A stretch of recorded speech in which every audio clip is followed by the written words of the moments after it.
We're live. Welcome, everyone. Good evening, Mega City.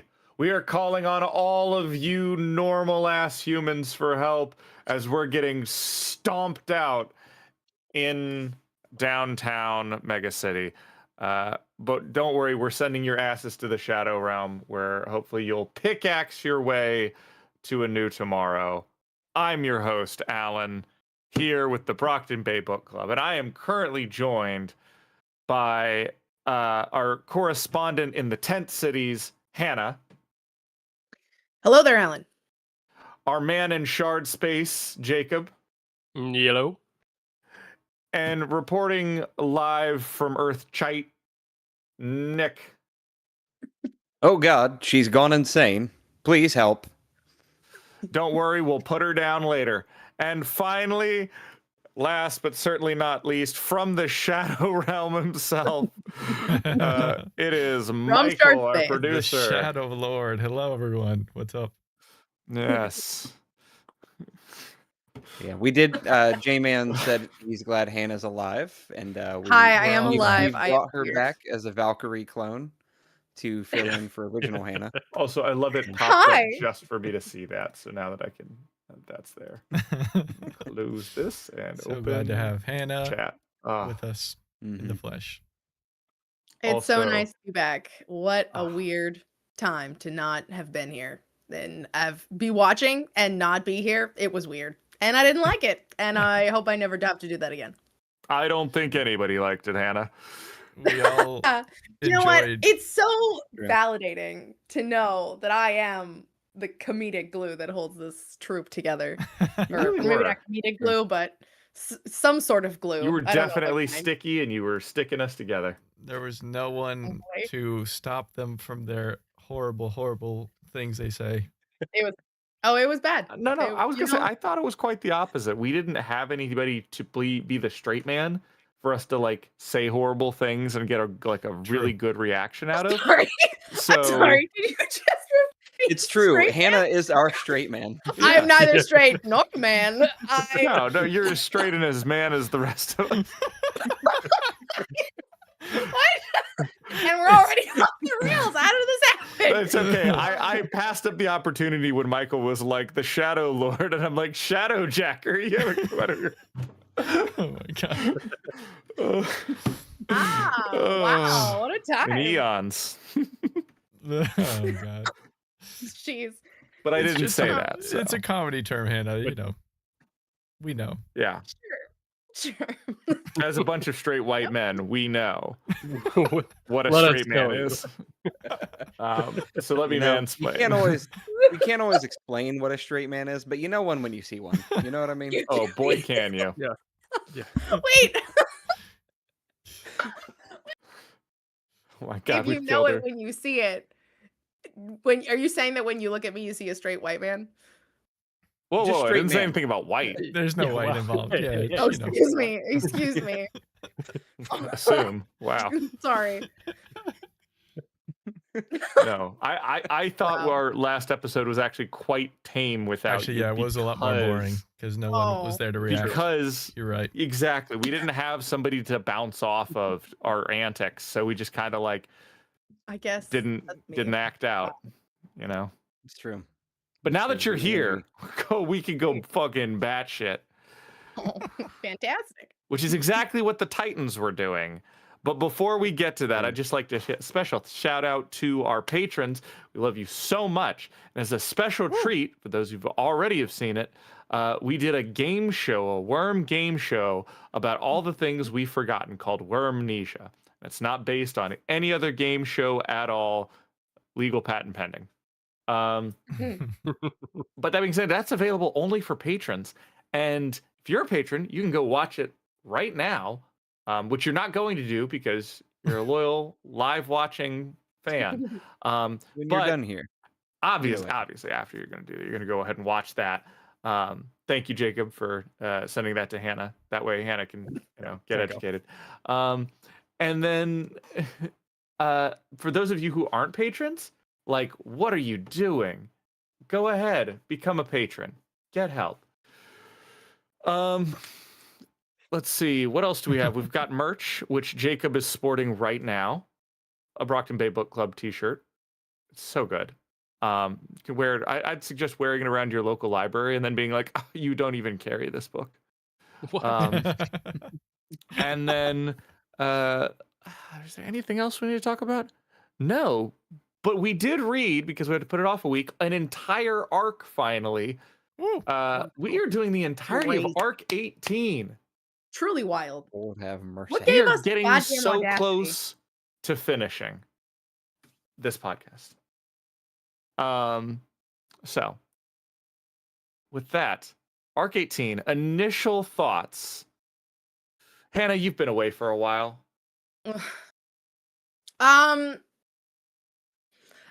Yeah, wow. Okay. I mean, like, here it is, I guess. You know, it's funny comparing things to Worm. Like, you can't read it without comparing it to Worm. And I can't help but like trying to compare this to like what level of fight we're at. You know, like, is this the Jack Slash fight, or is this the Scion fight? Like, where are we at? What's happening? Have we gotten to Kepri yet? No, not yet. But like, where are we? And I don't know. And it's I don't know what's happening. It feels like we're just here, and then we're fighting, and then we're not, and then we are, and then we aren't, and that's it's a time. Yeah. Jacob. Yeah, it's a big one. It's interesting. Overall, it does feel like we're just kind of revisiting Endbringers, which, I'm not going to blame Wildbow for after 4 million words, maybe kind of running out of a few ideas. So that's not an issue. It's fine. But in terms of like stakes and all that kind of stuff, it doesn't feel too fresh on that front. It's a neat take on it, but at the same time, it just still feels like, oh, giant, nigh invulnerable monsters. So Yeah. I think that's kind of lost a little bit of its impact.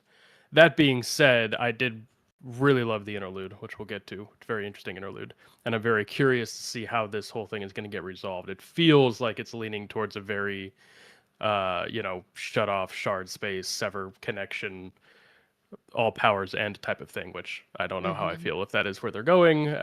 We'll see. We've got a couple arcs, so we'll see where that goes. But fun fights. We'll see. I enjoyed reading it. Good little arc. Nick. Yeah. It's been a minute since I read the first half of this arc because we were going to do the podcast last week, and I ended up reading far in advance just because that's how my time worked out. So I don't remember being super impressed with the first half. I remember it being kind of like, okay, we're fighting, kind of like Jacob said, we're revisiting big, nigh invulnerable enemies. The second half, though, is where it does get more interesting because it's the realization of, oh, the Titans have some level of sentience. Some of them do, at least. Maybe we can do something in shard space, right? They're coming up with a plan. I think what concerns me, and I know the last 2 arcs are very long, but there's the downside of reading this after it's all out because we can kind of look ahead and see, oh, it's like you get to a book and you realize you're getting close to the climax, but there's only like that much of the book left, and you're like, Yeah. how are they going to resolve this in a satisfactory way in this amount of time? And I think I'm starting to get concerned it may not get resolved in a satisfactory way. To an extent. That being said, I do really like the interlude. A lot of really cool things there. I still kind of hold to my Devilman Crybaby ending where it feels like everything might just blow up with nothing left, and that's kind of how everything ends. But I actually feel like in a weird way that could be a satisfying ending. So now I'm thinking I'm starting to add in a secondary option, which is like kind of what Jacob said. There's an arc in X-Men that is famous. I know nothing about it except the clip where somebody wishes for there to be no more mutants. I think that's Scarlet Witch maybe who says no more It's mutants. House of M. House of M, yeah. And so kind of that idea of like they're just going to go into shard space and blow it up, and there's no more capes ever again. And I could see that being an ending too, which I'm not sure I'd find that satisfying, but we'll see how we get there. Yeah. Well, we just read one of the shortest ones we've had in a while at 85,000 words. The next two are going to be like 125,000 and 116,000. So Fabulous. definitely have some reading. Yeah. As for me, it was fine. All of the interesting moments I thought were not the action. Kenzie, just Toria and talking to people. That's just like reminiscing on some things was pretty fun. Overall, I'm not like I'm like slightly nonplussed, so I don't have any negative feelings towards it. It's just it's an arc. Yeah, it is. Is Alan one of not the arcs enjoying a fight scene on the bingo?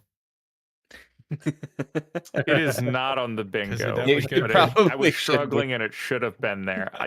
I'll make sure to put it there next week. It's basically a free space at this point. Yeah. Not really surprised. It had a couple. I will say, the fight wasn't great. Like, wasn't phenomenal on paper. Let's put it that way. It's not like oh my gosh, what a cool fight scene. This was written so well. However, if this were ever put to screen, this would specifically Big Gun Vicky versus Axehead is going to be so hype.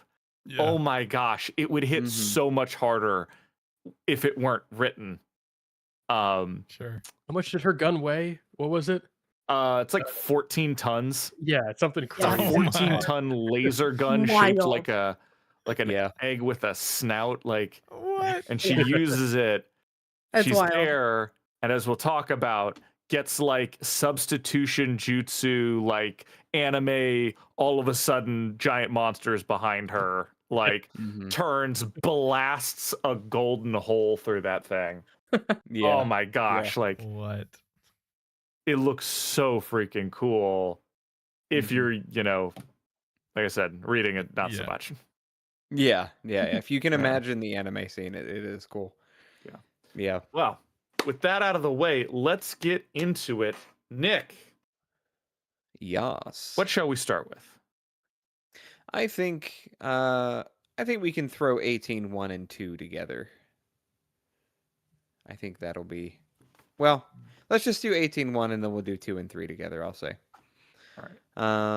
All right, 18.1. Miss Militia talks to Victoria about her behavior and her heroism and informs her that there will be consequences for her team's actions. Victoria visits Ashley's apartment on the edge of the cracks. So, pretty quick. I do love Miss Militia being basically Victoria, we know what you're up to. You're not smooth. We know. Yeah. we know. We have the most intelligent AI that has ever existed on our side. We know what you're up to. How did Miss Militia survive? Just being honest. Her power is just that she has guns, which we all know are strong. But I mean, if anything, we've proven that the guns just come in real fucking handy. I know. Yeah. Maybe because she has guns, she's just not frontline. No, I think she's not frontline at all. It's the main makes thing. Sense. She's always been kind of back of the line tactical support, and then also occasionally is hey, you need a rocket launcher? I can provide that for you real quick. And that's the extent of what she does, it feels like. Yeah, her power is not, compared to some of the other high level PRT people, she definitely is not in her rank because of her powers, I would say. Yeah. That makes sense. I mean, unless she can transform her thing into like a tank or something, maybe she can do that, and we just haven't seen it yet. I don't know. Like that'd be cool. True. I mean, What's the the upper versatility level? of the word weapon can be very. Yeah. Yeah. Just a howitzer. Yeah. How far can we Yeah. push this? Yeah. She just Push it to the limit. has like a B-52 bomber dropping nukes on things. Yeah, Yeah, you exactly, just hear what's that noise?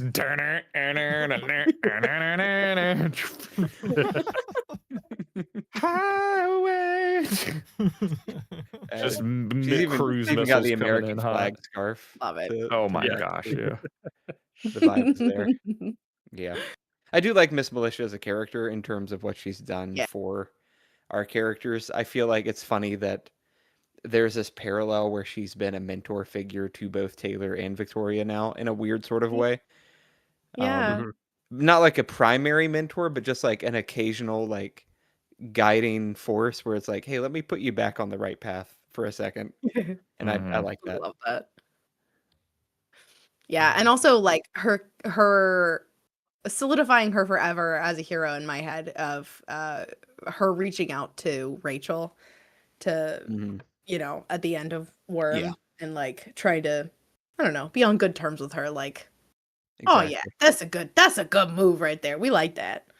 She is the epitome of like one of the good ones, right? Like she wasn't involved in Yeah. Cauldron. Yeah. She wasn't She's a like good egg. she's like a genuinely good person. She's willing to listen to the so-called villains when they have good points, Like she's just one of the overall good ones, right? I love that you said so-called villains, as in basically just like the undersiders. Taylor, the Undersiders is what I mean. Taylor in He's just the particular. undersider. Yeah. Yeah. I say Yeah, so-called I like villains and so-called heroes because like there's very few that are purely Oh, one or the other. yeah, for sure. For sure. Yeah. And J-Man, perhaps a nuclear armed submarine is considered a weapon by some. You know? I mean, Although I keep feel hearing it called like a defense or a utility tool of some kind. See, immediately when nuclear armed submarine comes to mind, and it fits because we're fighting these titans, I'm imagining the scene from the Iron Giant where they're just like, launch the missile now. Where's the giant, Miss Militia? In the modern age, it just manifests a drone controller. And it's Right. Damn. Yeah.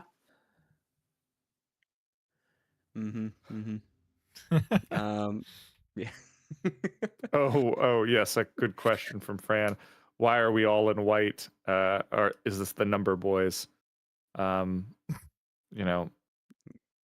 3 out of 5 number boys. 3 out of 5. 3 out of 5. Which I think Fran just outed themselves as colorblind, so maybe that's one issue. But more importantly, Michael got on first, and I was like, "Oh, my polo brother," and then I got on and was also wearing a polo. So we dapped it up through the Also, screen. fun fact: the short-sleeved collared shirts are not actually polo shirts. Polo shirt is really any of the button-down shirts you have that have the little like buttons at the corner to hold the collar down while you're riding. nerd. Cares. That is I know nobody cares, but it just Alan has become Interesting. the fashionista. I just look. Somebody has about sweaters account, and shoes. I have one account on Threads that I follow. It's Derek Guy, and there's no other reason to follow anyone else. There you go. Love it. Anyways,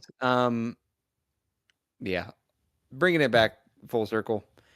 Miss Militia does say, like, "Hey, Dragon knows what Kenzie's been up to. We know what you've been up to.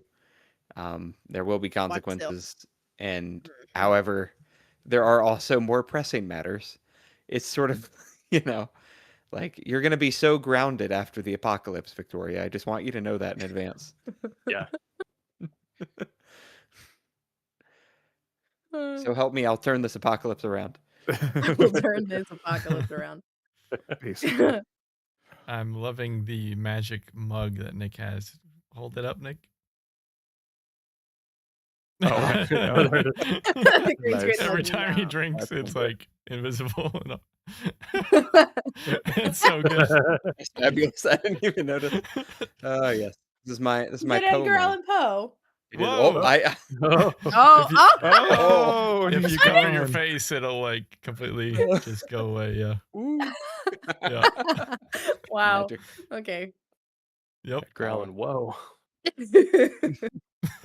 Anyways, wowie. Oh gosh.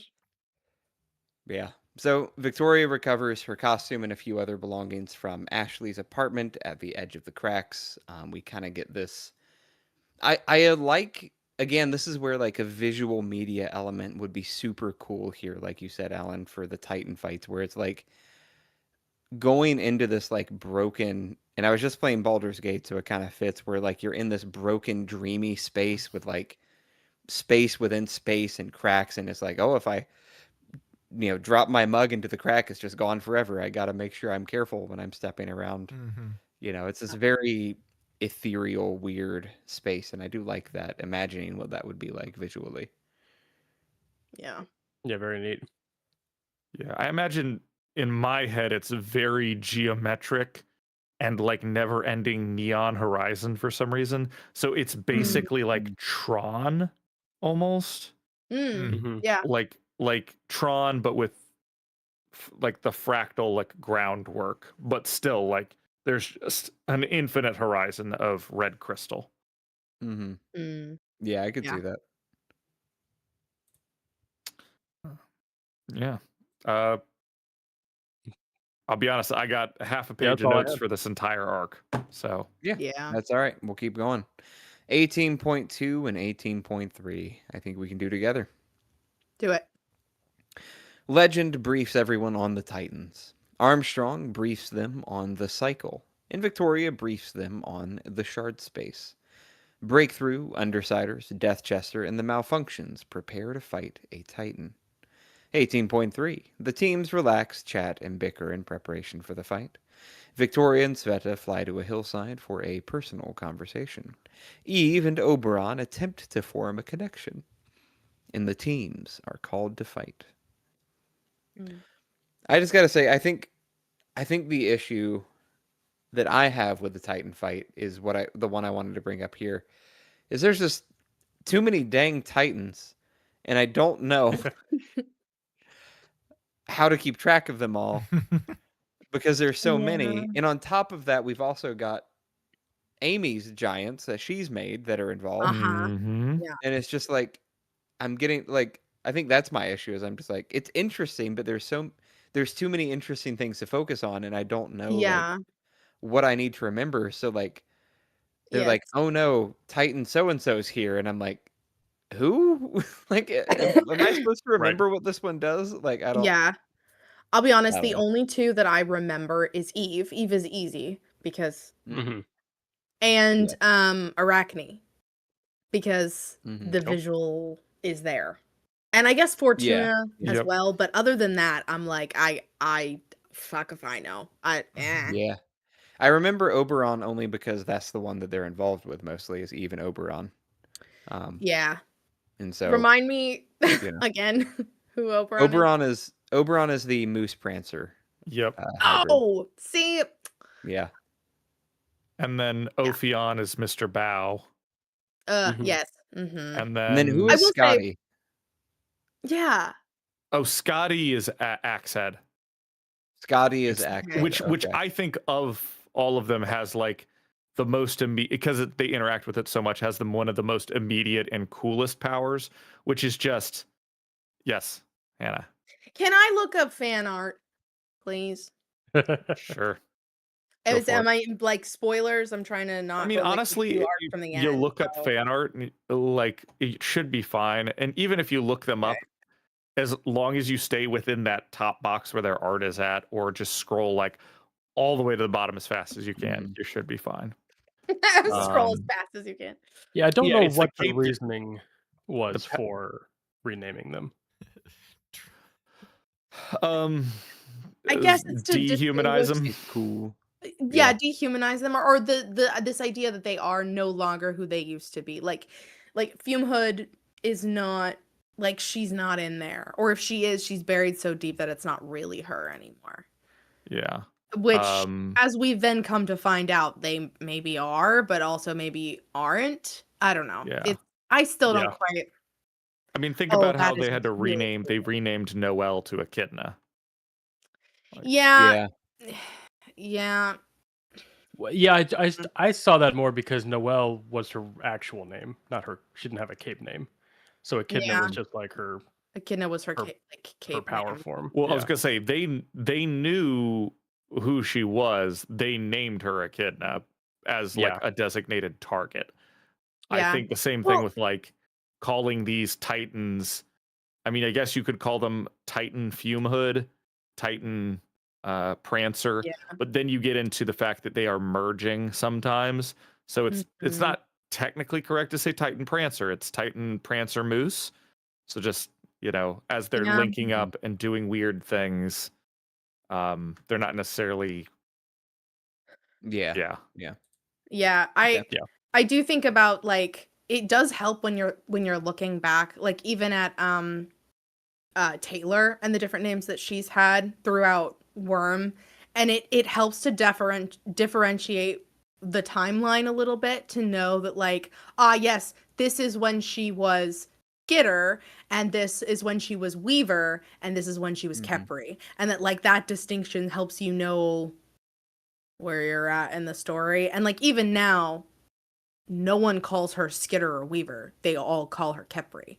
Except for Chicken Little. Aiden. Yeah. Yeah, he doesn't. But everybody else does. Everyone calls her Khepri, which is I don't like, but whatever. Yeah. But back to Axed. I think Axed's ability, like, obviously sucked as for the cape where they could only teleport towards danger. But as a Titan, the fact that they just can automatically go to whatever the most dangerous thing is to them. And that is like, in this case, it's like, oh, it's the people going into the shard space. Boom, I'm there like immediately to stop that. That's crazy power. I did like it was such a like a SCP esque resolution where they were like, well, we can't have Skady figuring out where we are because we're clearly the most dangerous thing. So we have a whole team just fighting them just to keep distracted. Yeah. It was really cool. Yeah. Yeah. And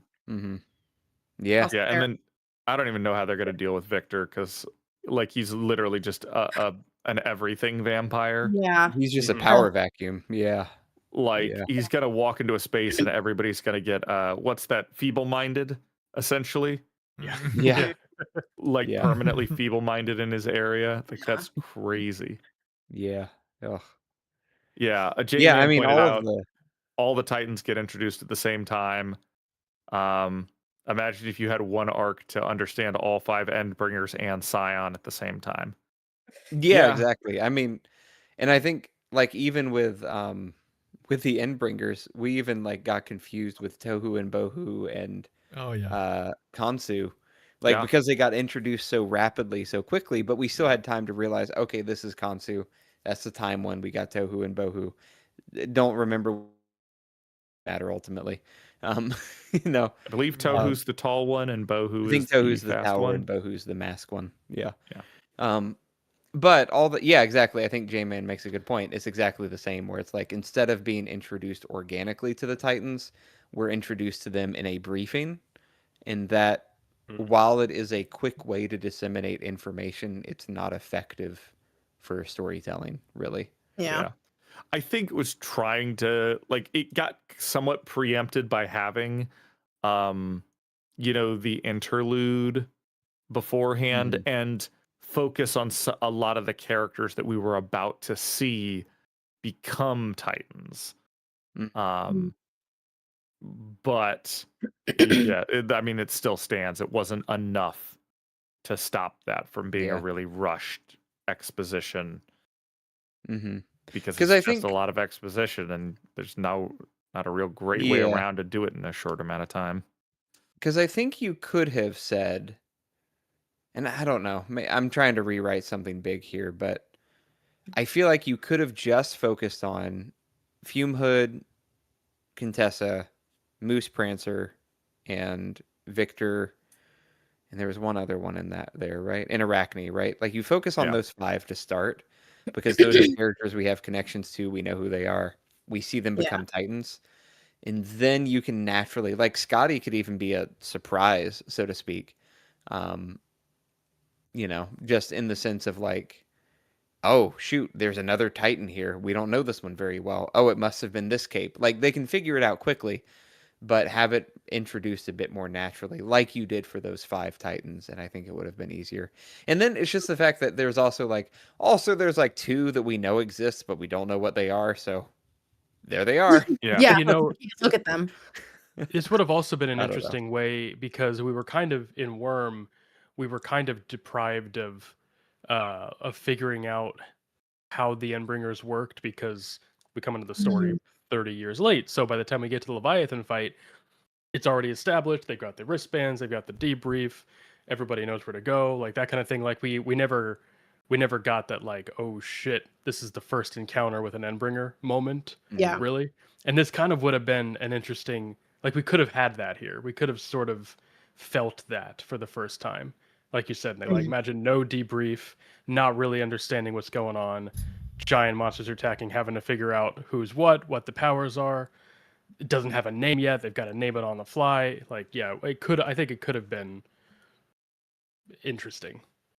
Jacob, if you and I could have an aside for our podcast or wrap up podcast where we rewrite this, just between you and I, I think the smart thing to do here would be we keep all of this in a narrower, tighter focus, not so big. We just focus on 1, maybe 2 Titans that we know. Stick to Fortuna, stick to Fume Hood, make that what our heroes are dealing with. Everybody else can be dealing like, oh my gosh, Titans are popping up all over the place. But our heroes are only dealing with the 2 they know. One that's good, one that's bad. And they assist in that fight, however that goes. And then we can drag it over to whatever else is going on in the Shard Realm to stop all the other Titans. We can even list them off and who they were or what happened, but we do not have to interact with them in any way pre us going into the Shard space. That way you keep, like I said, everything's really tight, really narrow. There is a lot going on, but we're only seeing our part of the theater of war rather than looking at a top-down map, which is what I feel like keeps getting forced on us. Yeah. Just thought. Yeah. Anyway, back to the podcast. How are you guys doing? That's crazy. I had a fun idea that might actually be helpful. If you have other languages added to your Google account, you can view web pages in different languages. Right? So you could add Spanish to your settings or a language you don't speak, and then you could not get any spoilers and still look at stuff. That's true. Oh, that is smart. Oh, that's I will funny. say, Very smart. Very I smart. will say, just like Fran warned, I did in fact accidentally see a spoiler. Yeah. Romp womp. That's great. I have that to look forward to. No. I told Watch you. out. It's fine. Right. I warned. We I did kind of say do guessed. it, but we should have I did. warned. Yeah, Just like never I did look at kind the of wiki. guess. Well, Yeah, I didn't. yeah. I actually, it wasn't the wiki. It was Reddit. You can Reddit's auto worse. translate. There's a post wiki. that didn't have a spoiler tag on it, and Oh, shame on Shame. you! Oh, boo. Boo! I have had It is to what try it to is. forget some wiki things I looked at like 5 years ago. Like, Right. Do you yeah, still don't remember that. some of Don't them? remember that. A couple very vague things that I don't think is going to really spoil anything, but Yeah. Okay. Is it Bailiff, stuff smack is her it- with the wormnesia bat. yeah. No. I just need one of the blow What? up bats that you have at baseball Oh, games, yeah. but it yeah. just says wormnesia on it, and just pop, hand on the head with it. Whacker, it does the slide whistle sound that. Yeah. Little Tweety birds, like little Simurgs, go around her head. Video. Yep. That's exactly how it sounds. I'll get a 2-liter bottle and write wormnesia on it and do that later. Oh, wow, thanks. Actually, Alan, we have an empty milk gallon carton. Even better. Who doesn't love getting bonked with an empty milk gallon that says Wormnesia on it? That'll fix it. That'll fix It's it. not for on. That It's should be- not on the that's thing our- tonight, but it would go under the milk category for. That's our next. Oh my Hannah, god! the milk category. Hannah, that's our next T-shirt design. It's just a stylized empty milk jug with a piece of duct tape on it, and black Sharpie says Wormnesia. Amnesia! Oh my god, I love it. I love it. And Apply the milk directly to the freaks get forehead. what they want. Apply directly to the head.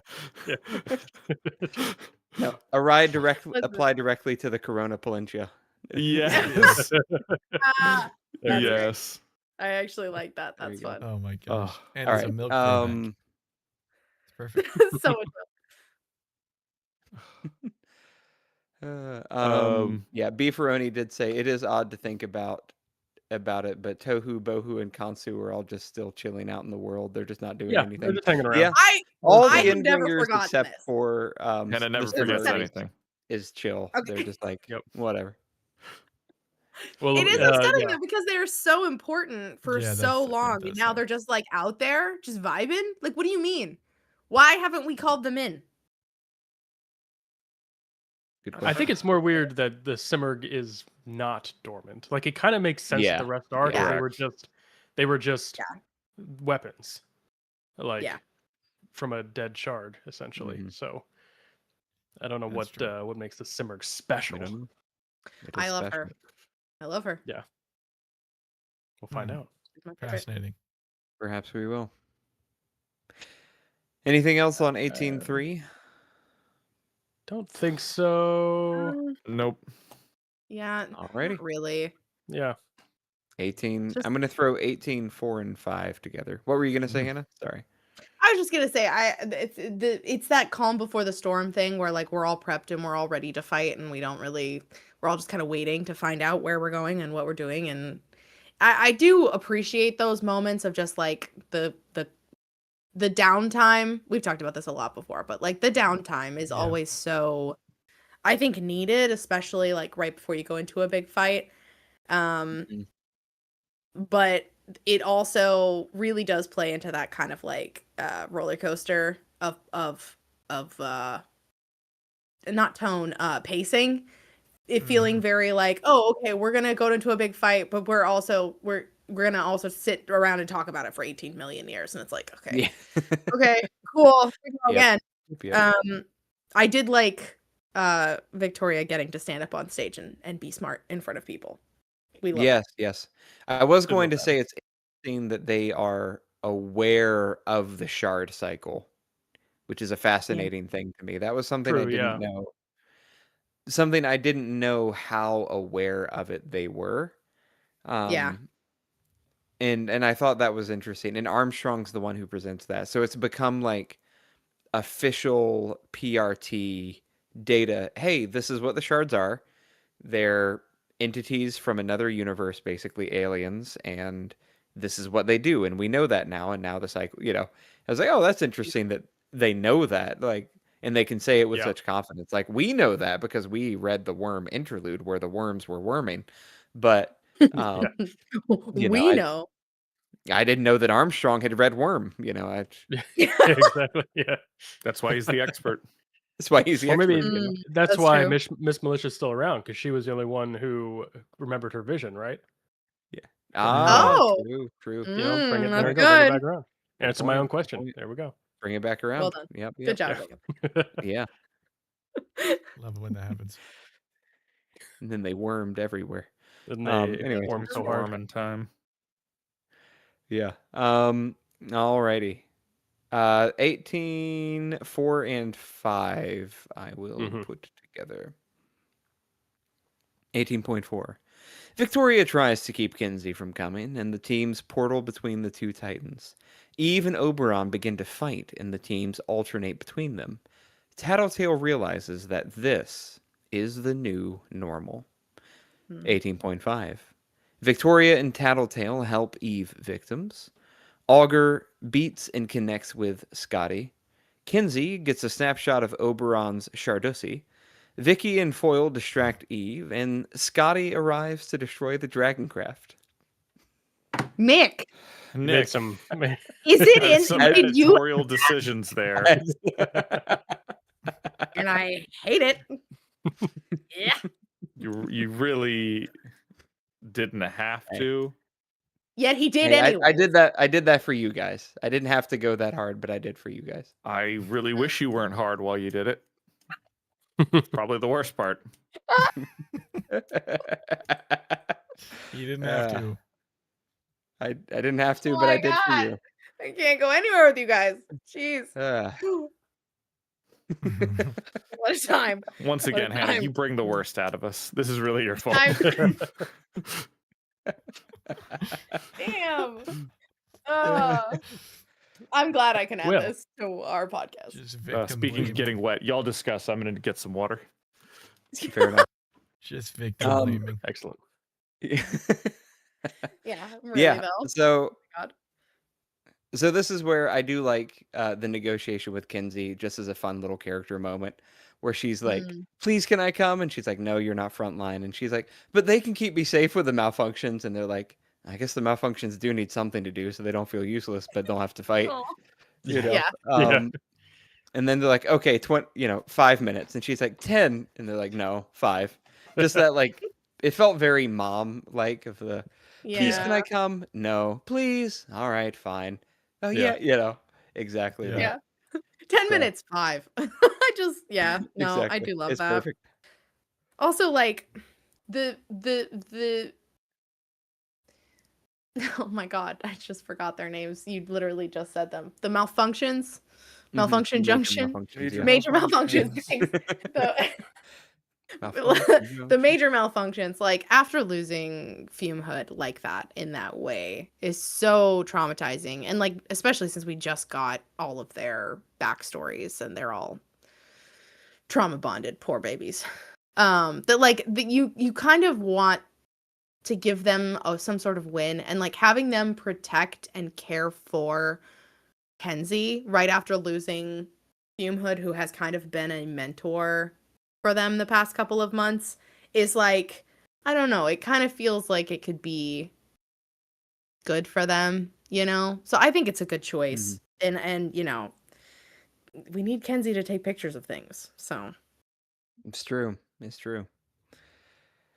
It is funny that, and this is kind of the same thing that happened with Scion, right? And maybe I made the same joke, but every time they're using powers to fight these entities, these shards, it's the line from one of the Avengers movies from Endgame where it's like, oh, I use the Infinity Stones to destroy the stones, right? Like I use the thing itself to destroy it.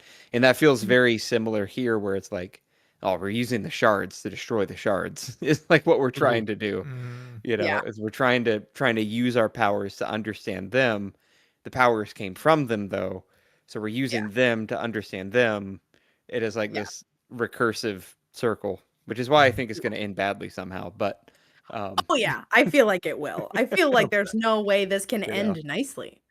If Wildbow has beat us over the head with one thing about Ward, it's that this whole story does not get better. Like the first arc was the happiest anyone has been, and it's been downhill since then. Basically. Basically, yeah. Gosh, remember when we were dealing with Hollow Point? Like, wow, what a good time that was for all of us. Dealing with banter with Moose, with hook, line, and sinker. Good times. So true. Those times are gone. I have an idea about all the Titans tumbling, which is that all the Titans attacking each other is just reenacting all of the original worms on Planet Worm writhing around and fighting each other. I don't know if you remember that. Gross, but yes, I do remember that. I mean, from the interlude. Yeah, I also remember. Yeah, like way back when it's like, you know, the planet where like they've basically consumed everything and they're all just kind of like a giant planet where they're all wriggling on top of each other and eventually, you know, they figure out how flight. Right. Like, we can't. interdimensional flight. Yeah, they're like, we can't do this anymore. We're gonna kill ourselves. Did Yeah. this whole Stay thing here. start because Wildbow just had the idea of like, what if instead of humans, worms evolved? Is that like this? Is that how? Is this the everything is crabs, but everything is worms? Everything is Everything worms. Is that how it started? Because now I'm thinking, because you can like section up worms just like shards, right? Because each worm is like its own Yeah. section, is like independent. Yeah, so Right. it's all making sense in my mind. Yeah. Yeah, and as people, let's see, yeah. Oh, and the worms, planet worms, also has the weird dimensional properties like the Titans. Yeah. Mhm.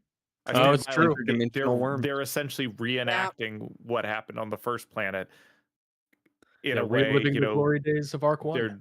They're doing the friction / merging of each other all into the one thing and then ascending off the planet. So No, and they really are worms, because with some species of worms you can chop them into pieces, but the pieces can live Right. independently. That's what Jacob was saying. And that's Yeah, exactly. yeah. Yeah. Oh, yeah. I don't like it. Yeah. Beautiful. Wow. Beautiful. So beautiful. More you Life know. finds a way. Finds a way. Life.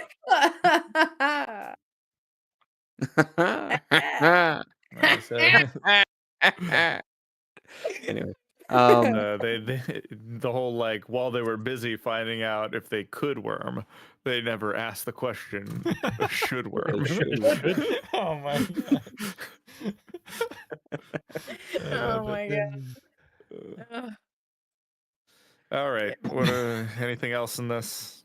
18.6. I think I mean, we're 4 or 5 still for a No, bit. I are think we done with that Tattletale already? realizing. No, yeah, Alan, calm down.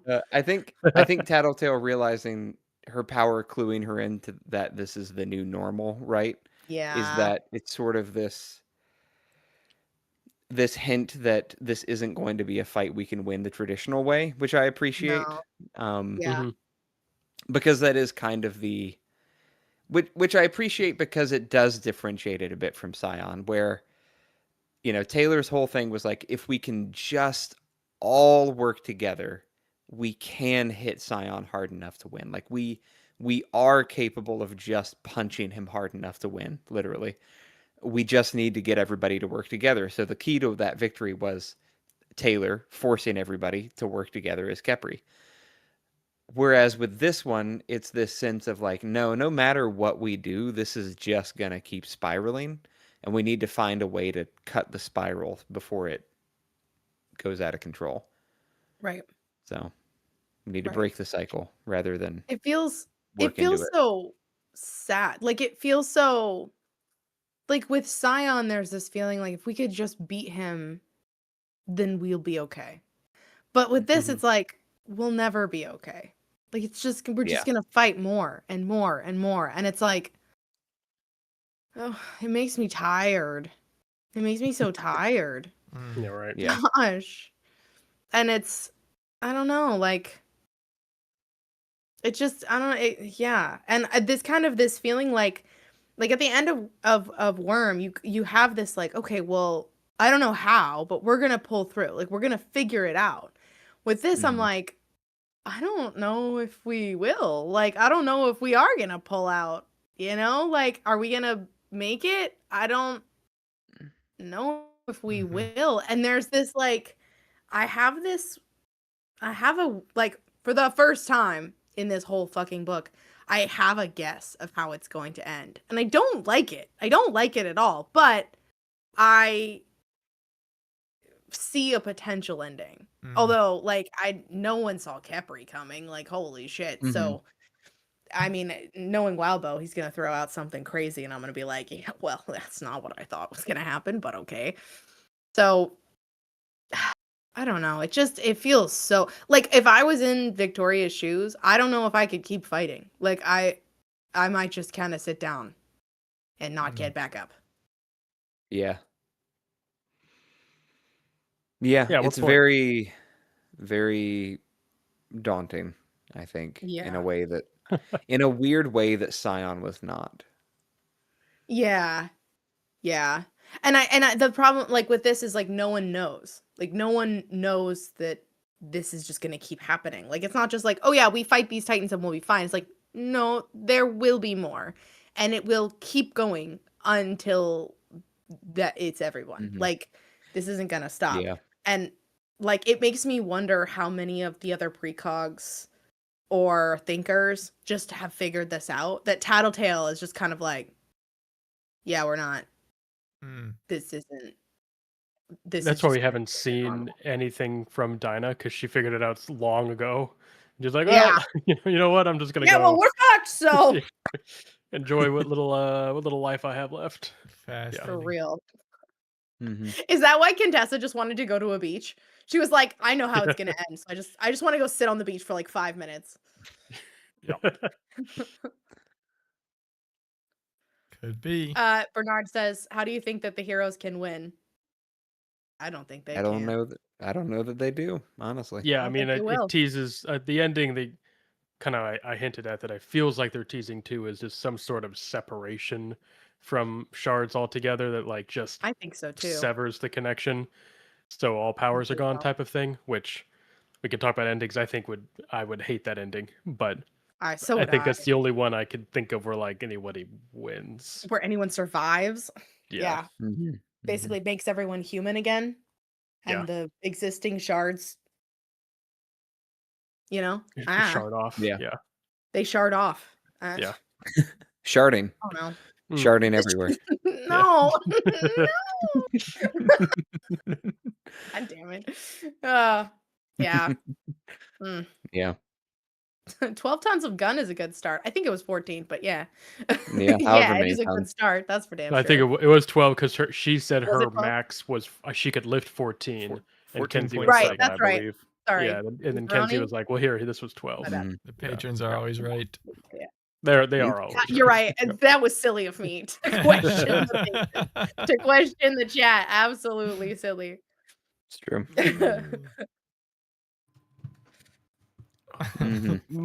Moving on. Well, moving on. Yes. Scotty arrives. Yeah. Scotty. I say Scotty, but then it kind of sounds like the name Scotty. I did think you were saying Scotty. And then I think of the song Scotty Doesn't Know or whatever that song is. Wait, hold on. Okay, wait. So I've been listening to the audiobook. Titan Scotty. How is it spelled? Skadi. Yeah, I've been so saying it's like Scotty. Oh yeah. But you've been saying Skady. Skady. Di. Like the real Shem Skady. Scotty. Yeah, I've been absolutely Scottie. Right. Yeah. Like the dog. Because that's how they pronounce it. That is how they pronounce for some reason in my head I've always pronounced it with like an H in there. So it's like Skadi. Oh, apparently it comes from Norse mythology. Oh. And the Norse pronunciation is either Skadi, Skardi, or Skathi, depending on Skardi makes a lot how it's terms of related. There's a few extra letters in there for some of those pronunciations. Skardi, my babies. But it is in none of them Skady, so Jacob is wrong. Is what matters. We knew that. We knew that the moment he said Chevalier, he was wrong. How do I leave this? No, that's objectively correct. Nick, I'm gonna need you to go back to Gervais Street and Gervais. Jervis. Make the Titans 200 feet tall. Are they not? Yeah. It seems kind of short. Exactly. 200 feet tall seems a little short. At least. They are once again objectively larger than the Endbringers. The Titans are what I assumed the Endbringer size was originally. Yeah, so did I. How tall is like when reading it, I was like, oh yeah. And then they're like, yeah, oh my gosh, he's almost 30 feet tall. And you're like, really? Yeah. Can he when you realize Leviathan is just like a guy. Yeah. Because I think Leviathan's 30 feet. Is it from head to tail or something like that? So he's only really like 15 feet tall he's or something. 30. I thought he was 30 feet tall, but yeah, you're like reading on the Endbringers and you're like, they're not big. They're not fucking giant, huge monsters. I Well, assume like I assume what they is were it? kaiju, and they're more like Right. Yeah, kaiju. little kaiju. For reference, Little kaiju. Behemoth is 50 feet tall, which is also how big the Iron Giant is. So the Behemoth is the size of the Iron The Iron Giant. Giant. Yeah, yeah. Yeah. The Simurgh is only That's the 15 feet tallest. tall. Yeah, Simurgh's short. Yeah. Simurgh's what, 17 feet tall, but Simurgh's lanky. 15, but her wings make her look bigger. Yeah. Yeah. Big Um, wingspan. I think yeah, they're- Tohu's the tallest, probably. Oh yeah, because you have Oh, one, well, yeah, a mile or 2 miles tall. That's just a single, Truly wild. yeah, Truly wild. just a single spire in the middle of the city that plants itself in the ground. Yeah, exactly. Yeah, which is the closest thing we have to the Titans, which are actual kaiju. Freaking ginormous. Yeah. Well, okay, so Bohu's a little taller. So Bohu's the tower one I've learned now. Bohu Bohu's is the tower one. Okay. 1,300 feet tall. Yeah. Okay. Jesus. Bohu is quite enormous. That's still, but it's still shorter than some. It's still shorter than a lot of buildings. Yeah. True. Really? It described her as like not even a quarter of a mile. Yeah. Anyways, we're getting off track as usual. No, sorry. I'm not gonna look. No worries. Yeah, I think anything else interesting? Yeah. I mean, are we still in 13? We're still 18, 4, and 5. But I feel like we could probably move on. I do think it's interesting. The whole point is like we want to try to keep them connected, and it's an interesting game where they're like, "Oh, Oberon's winning, we got to help Eve. Oh, Eve's winning, we got to help Oberon." Yeah. Kind of this like janky back and forth game that they have to play. Yeah. Anyways, 18.6. 1,300 feet tall is taller than the Empire State Building. Really? Yeah, but would put it at 46th of tallest buildings. Yeah. There's 45 buildings 1,300 feet or taller. That's so crazy. Still damn tall. It is crazy, but that is another one of those, like, you get up there and you're like, okay, this isn't as tall as I thought looking off, the tallest building in New York City was going to be. Yeah, right. Bernard asks, are the Titans in the Attack of Titans as big as the Titans here in Ward? I feel like the Attack of Titans Titans are shorter. I think I'm thinking specifically the Colossal Titans. All of the Titans that are like, we'll just call them what is that? The Shield Titan and all of them. They're all like what, 2-3 stories tall, all the dumb ones. Yeah. Like they are all 30 to 50 feet tall. So within Endbringer size, and the Colossal Titan is Titan size. Yes, the Colossal Titan is. He's 196 feet tall, according to these. He's only 196 feet? Apparently. Yeah, I was going to say, oh my gosh. I feel like our Titans in Titan wards are bigger than Attack of Titans. Let's make an infographic and put it on Reddit. I know that's what I really need. I'm thinking about that. You said 190 feet? 196, yeah. That's about a 12 story. Because I'm sitting here thinking like, okay, how big were those buildings below inside the wall? And if you stacked how many of them to reach the top of the wall, how big would it be? And I guess that's about right. There you go. That's one way to do it. Well, medieval buildings.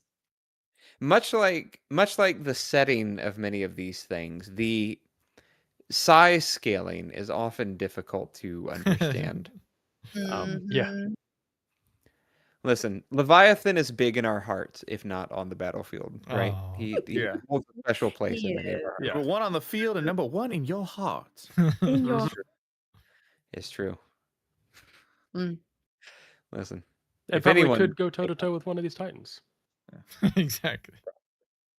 Especially if we got the souped up one that fought Scion, right? With the armor and the weapons from the Simurgh. Gosh. That'd be cool. That'd be sweet, actually. Where's Eidolon anyway? Oh, I'm just kidding. Just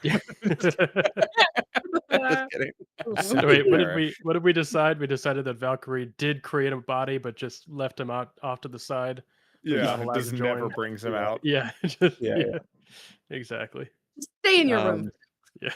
I mean, Eidolon was the cuck of the triumvirate. We know that. 100%. Canonically. Although technically, ethically, Legend was. Oh, True. Legend did not know what was going on. Poor guy. Speaking of, I will say, I don't remember when it is, but the moment, and it's not super like relevant timeline wise, but the moment when it describes Legend getting hit by one of the Titans, and I'm like, oh no, not Legend. And then it describes his wounds as like healing, as like lasers are exploding out of him. I'm like, oh, okay, that's cool. He's also basically immortal. Fine. Once again, just another point in the column that Legend got the absolute best power. Yeah, Legend, the living laser. Yeah. Like, super cool. We talked about his whole speeding up and like potentially that he is designed for like space travel because he goes into that state where he just kind of doesn't think the faster he goes. I wonder if that literally is he just becomes a living like beam of light. I would assume so. Yeah. Cool. I had that actually during that scene, Nick, where like his lasers, he's like almost manipulating them as sutures or something. It's like this incredible fine control. And I was like, well, that makes sense because if his shard was like the space travel shard, essentially, the light travel shard, then anything traveling at that speed would have to be able to perceive and manipulate that speed. So like having fine control over lasers and light like fits in with the shard, which is it's really fun. It's a great power. We love Legend. Yeah, big fan. 18.6. 18.6. 18.6. Scotty kills the artillery line, and Victoria works to defend the Annihilators. Vicky tries to help switch hit her. The group falls back temporarily, and Perian uses her true power. We get a lot of fun, really quick characters and powers, either in this chapter or the ones before and after. I can't remember exactly where, but like switch hitter, team stood out to me, and then the home team, the home team, and then I don't know if we got a name for the cape that like got split in half by Scotty and then regrows out of the split or something like that. I'm trying to remember who that was. I don't. It was a really cool, gross moment, but it was awesome. I mean, at this point in time, I was looking at I think is who it was. Who? Hecatomb. Hecatomb? Was it Hecatomb? I thought Hecatomb was the one who was trying to. It was. Maybe that was the same person. I mean, there was also because the other two that I remember were Gundeck, who is just, oops, all guns. And then Team, I think. Yeah, Team. Yeah, so which sounds like something Team could do if they were like growing back. No, Team was the one with all the the waterfall of minions that they could create that had I said Team. Yeah, so that like was a flower of the Hecatomb is her full name. Okay. Yeah. Flower of the Hecatomb. Yeah. So let me see. I'm trying to remember. Is she not the one that Victoria? Oh, I'm sorry. Go ahead. No, I was just going to read a bit. Scotty's massive axe hand cleaved into her from forehead to pelvis, but didn't make it further. As the woman's hands pressed in on the flat side of her blade, Scotty pulled the weapon away. The woman's two halves fell to either side, and a fresh version of her partially naked, blood-streaked upper body lunging out of the massive wound, like a person coming out of the water. So cool. It's great. A great visual. Bigger, stronger, with a wreath of molted, wounded versions of herself draping one side of her chest hips and forming a skirt down to the ground.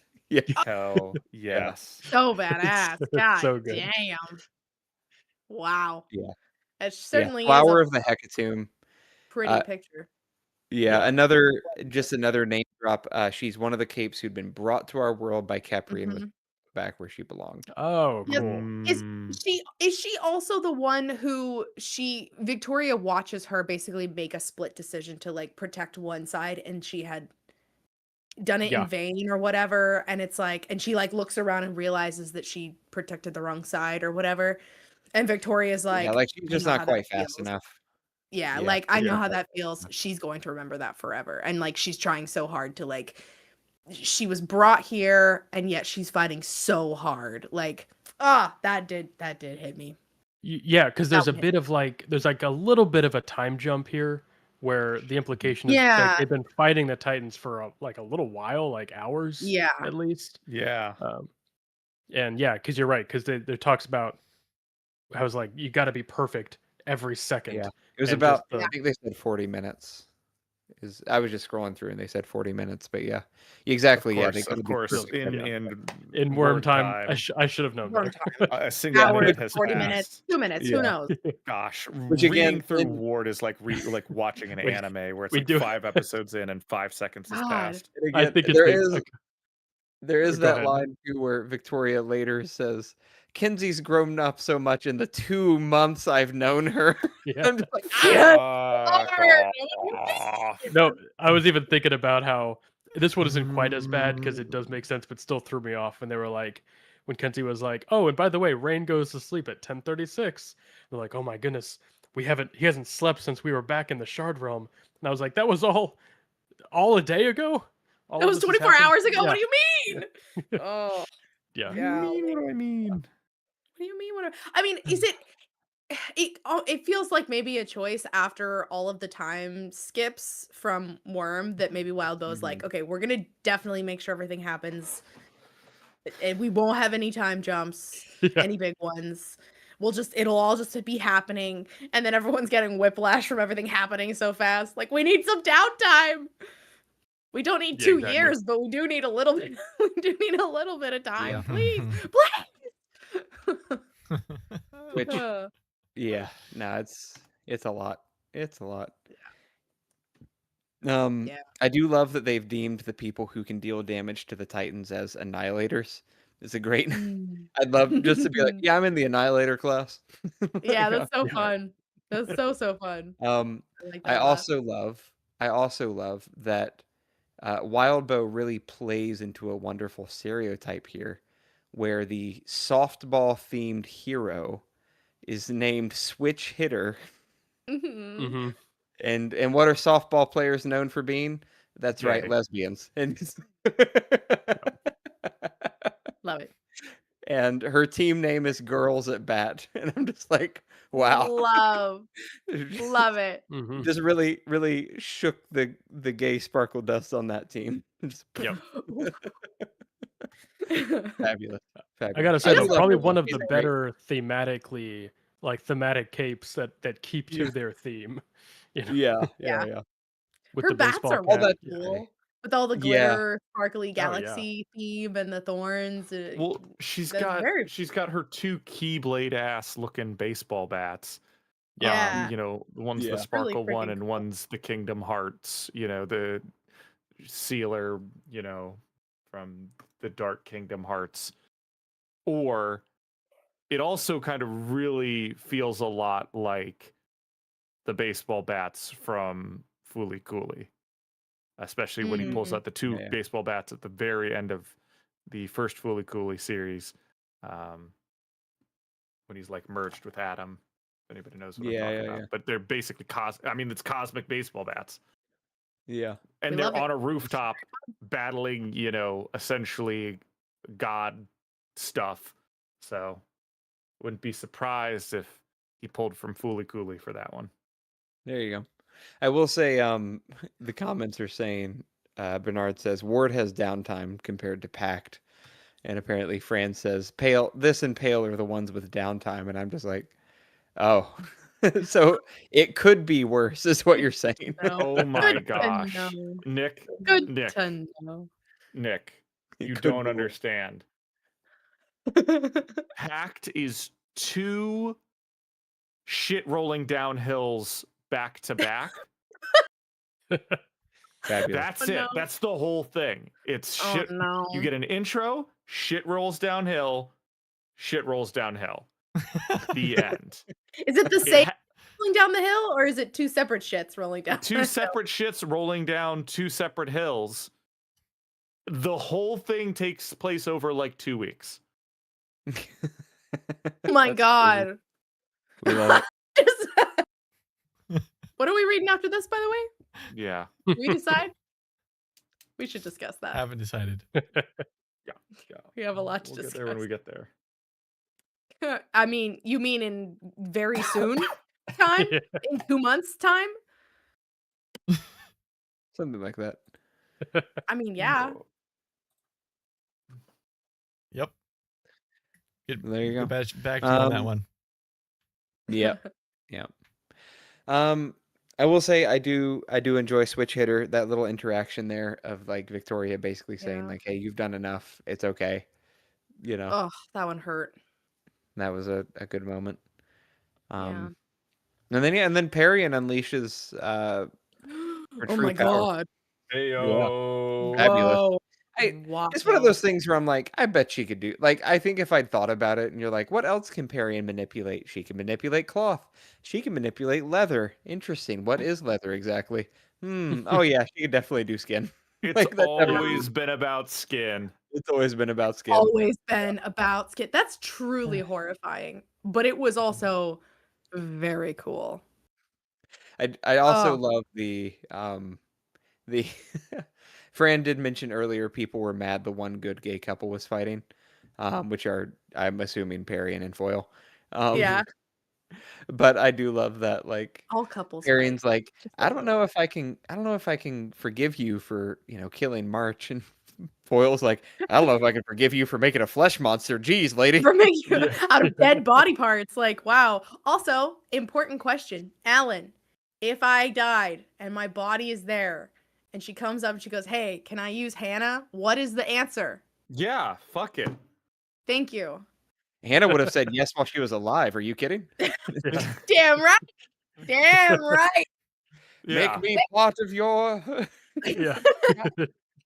Nah, I'm a big proponent of fuck. If I'm not here, use my body for other shit. I Yeah, don't I'm care. sorry. Unless we can like somehow need the body to re-Valkyrie me or something like that, you can take Yeah, that shit, stuff the fucking- coffin full of explosives, drop me off over a field, and have it blow up midair. I do not Sure, I care. don't care. Yeah, no. And if you need me for shit, that's fine. Cool. Go for it. Take my organs, donate my body for science. I would love for my body to end up in one of those like cool science dead body fields where they like see how bodies decompose under certain circumstances. That would be so cool. Put me in with the crows. Let's go. And this is your reminder to make sure you check that organ donor box on your DMV appointments. Always have to. True. It's true. You're not Because gonna remember, your body is just a meat suit that you reside in currently. I remember Never the forget, first we're time I got all just a bunch of meat mecha pilots. Meat suit. Exactly. Yep. I remember the first time I got my license, they asked me if I wanted to be an organ donor, and at that point it freaked me out if I said no, because I just didn't really understand it then. I was 16. I was like, kind of weird. I'm gonna say no right now. And then they asked me like, well, do you want to donate to like Red Cross instead? And I was like, well, yeah, sure. And my mom, who's with me getting my driver's license, is like, oh, so when it's your organs after you're dead, you're going to be stingy. But with my money, you're going to pay money to the Red Cross. Super solid. Love And I was that. like, you make a good point, Mom. So you didn't give either. So I was like, you know what? We'll keep them both. Actually, I donate my mom's organs when I die. When I die, Why donate my wait? mom's- Yeah. Oh, that's so funny. Easy. Oh my god. Jeez. Yeah. Skin giant though. Shoo-wee. Oh yeah, skin giant. I tell you what, Wildbow does keep finding ways to make flesh powers happen. Oh, and I It do just love keeps him happening. for it. I It's truly very, do. a I fleshy love a boy. little bit of body horror. It Yeah. it just feeds my soul in a way that does make me worry about my own mental health, but I enjoy it anyways. Like it's just so cool. Like, yeah, no, like we didn't And get it enough Bonesaw really, on board, so really giant brings into squid monster. question what was Perion's trigger? Oh God, Mm, do we know? Nope.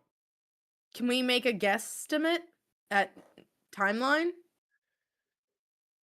I mean, What can I look it up? Will this spoil anything? I mean, I would always suggest not looking it up. I'll look it up. How about that? Thank you, Michael. Michael. I was gonna ask chat if they could just tell me if it was gonna spoil anything, but you know. We're talking about yeah, Parian, right? Yep. Varian. Yeah. Yeah. You know, I'm I just pretty would sure like to it's know if we have to pre-college guess. or in college. I'm just curious about timeline. Yeah, let me see if I can find it. Said Because we know. know it was before the Slaughterhouse 9. Who harassed by a guy in Oh, college. unwanted attention at university. Oh. Yikes. Oh. Yeah. Michael, is there an official wiki answer? Looking still. Okay, no worries. So, well, he looks that up. Anything Ugh. else? Anything else from 18.6? We've got a Alrighty. lot to talk about. Yep. I'm going to throw 7 and 8 together. Yeah, go for it. So, 18.7. Victoria gets momentarily punched into the shard space before talking to Fume Hood and falling back. She talks with Kinsey and company, is treated by Uncle Mike, and almost panics before finding Jester. 18.8. Flashback to Victoria meeting the patrol block. Victoria gets a 12-ton cannon. Kinsey accidentally steals a puppy. Womp womp. Oh. And we learn why the patrol block is doing so well. Oof. So, yeah. this is where it gets interesting, right? When we do realize, okay, Eve, Fume Hood, is still inside of the Titan somewhere. Much like Dauntless, we saw from Dauntless's interlude, he recognized his son. He was able to feel that moment and have some manner of control over it. It seems like Eve and Dauntless are on the side of humanity to some extent. Mm. And so that brief moment of she's actually trying to help us is really interesting. Yeah. I'm very curious. We get a little bit of insight, obviously, in the interlude, but still trying to piece together what the end goal is going to be for the Titans is interesting. Yeah. Yeah. Oh man. Yeah, the scene with Uncle Mike was really good too. This is one of those lulls in the battle that felt really meaningful because we got so many little meaningful moments. Yeah. Kinsey with the chicken nuggets, Uncle Mike, that conversation just kind of not really resolving, but kind of adding to giving some the context lore of the the family. family dynamic for sure. Yeah. Yep. Fran says Mike is the most normal Dallin. It's not a high bar, but yes, he does clear it. Yeah. He does clear the bar. Yeah, that one's interesting. I mean, it's knowing their trigger event, what happened, and then remembering that oh yeah, there was also a brother. Oh yeah, shit. Yeah. Huh. Okay. That makes sense. Also weird. Very weird. Was Mike the one whose fiance got killed and he retired for a bit, right? Floor. Fleur. It's like an EU. Was that Mike? It? That was Mike. Floor. Yeah. I thought that was Mike. That's what I thought. Yeah. So it makes sense. He kind of pulled back, but it's interesting. The one bit they notice of if you don't use your powers, it starts to wear away at you on the inside. Yeah, very interesting. Right. Which is kind of an interesting because it's that right. The shards are pushing for conflict. They're pushing for data through conflict. It makes me extra curious about Sleeper because we we keep bringing up Sleeper, and we haven't run in. I mean, he's gonna make an appearance, but we trying to do something, and then they sent Legend to deal with him and blast Yeah, him. Legend leveled the city to slow him down, and he was like went back to sleep. Sure, yeah, but that makes me wonder about like what Sleeper's doing. You know, like what if Sleeper's just a house cat that got hit by a shard? It's just that's the whole just mostly napping in the sun. Occasionally gets a little angry, but then is like, not gonna be bothered too much. He gets to the zoomies and all of a sudden it's a problem. They gotta. We don't know where he's going. We can't track him. Yeah.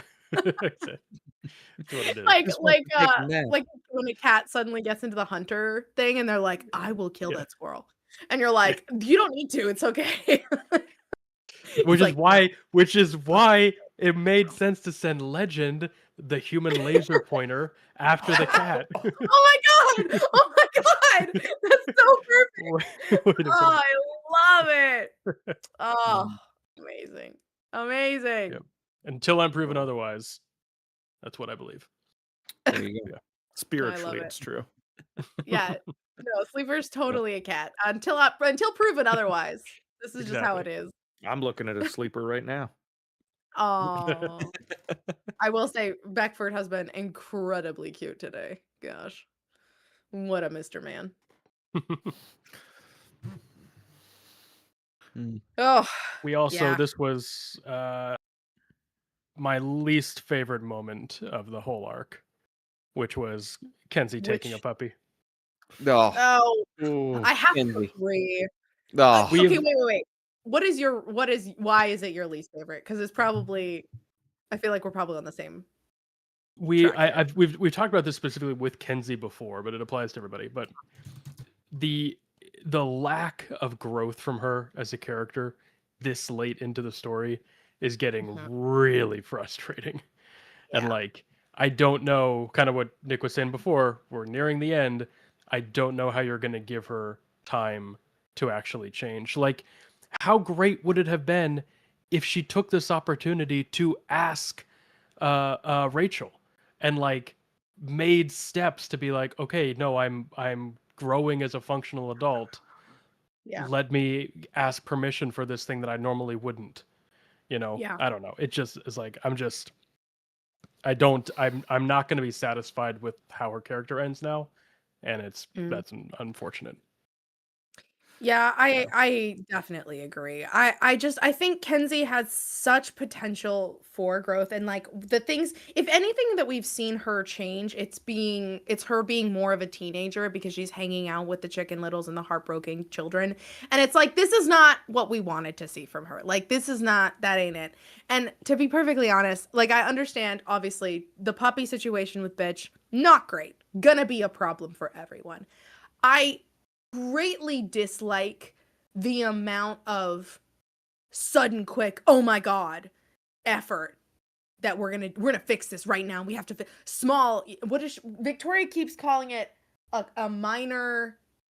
What does she keep calling it? Yeah. I forget. What does she keep saying? Like she doesn't call it a problem. She doesn't call it an inconvenience. She calls it like an emergency. Not even emergency. It's something else. It sounds like more panicky, and it's really not. It's a fucking puppy. And like, yes, obviously, Bitch is not happy, as she should be not happy with Kenzie taking a puppy. Obviously, that's a big deal. But the amount of absolutely just like, that people they all are jumping in to be like, oh my gosh, we have to solve this immediately. It's like, you really don't. And like, this is going to be a problem for more than just Kenzie because it's Bitch cutting them off from the puppies. But like, realistically, what problem is this causing right now? Like, why is this such a high priority that we're gonna like, everyone is gonna jump? You're gonna go wake up Tattletale right now to deal with this? Like, this is not the fucking time. Like, mini crisis was the phrase. Mini crisis. This is not a fucking mini crisis. The world is ending. This is not a crisis. This is a slight problem that Kenzie it just It's annoying, Yeah. and I find it obnoxious. Where I'm just like, listen, this is not this is not a crisis. Yeah, I mean, I think there's a given that they're in their downtime, I feel like this is an appropriate amount of action to take to quickly resolve this, given that it's bitch, and the chance that her like actually having a dog bite Kenzie, and then the quicker you can resolve it, the better. I feel like that's appropriate, but for Kenzie's development, I think that there is somewhat of a Beckford is blepping at me right now. There is somewhat of a satisfaction if I were any number of those people that warned Victoria that Kenzie is a problem, that Kenzie's worse than you think, that Kenzie's that Kenzie is all of these things, and that you as the reader go, no, but we love Kenzie. Yeah. And you keep saying this, but Kenzie is a problem.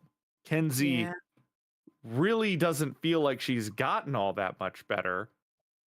Kenzie is still making these mistakes when she kind of shouldn't be. Yeah. And it feels like one of those like Kenzie's thing isn't the development. It's more so you as a reader and Victoria potentially coming to understand what Kenzie's character is. That she's not the cute little kid. She is in fact a problem. Not that those are mutually exclusive, but well, sure. It is, yeah. And because I don't think the thing is like I've never stopped thinking about Kenzie as a problem. She's always been like once I knew about her and the foster dad situation, that image is never leaving my head when I think about Kenzie. Like unfortunately, those things are greatly connected, and there's this feeling of like, okay, well, there are things we cannot trust her with. That's just how it goes. And like she's proven herself over and over and over again to like look into things when she's asked not to. I think it's part of it is also we continue to allow Kenzie to do things because it's the end of the world, and we continue to make allowances for her. Because it's like, well, we do need her.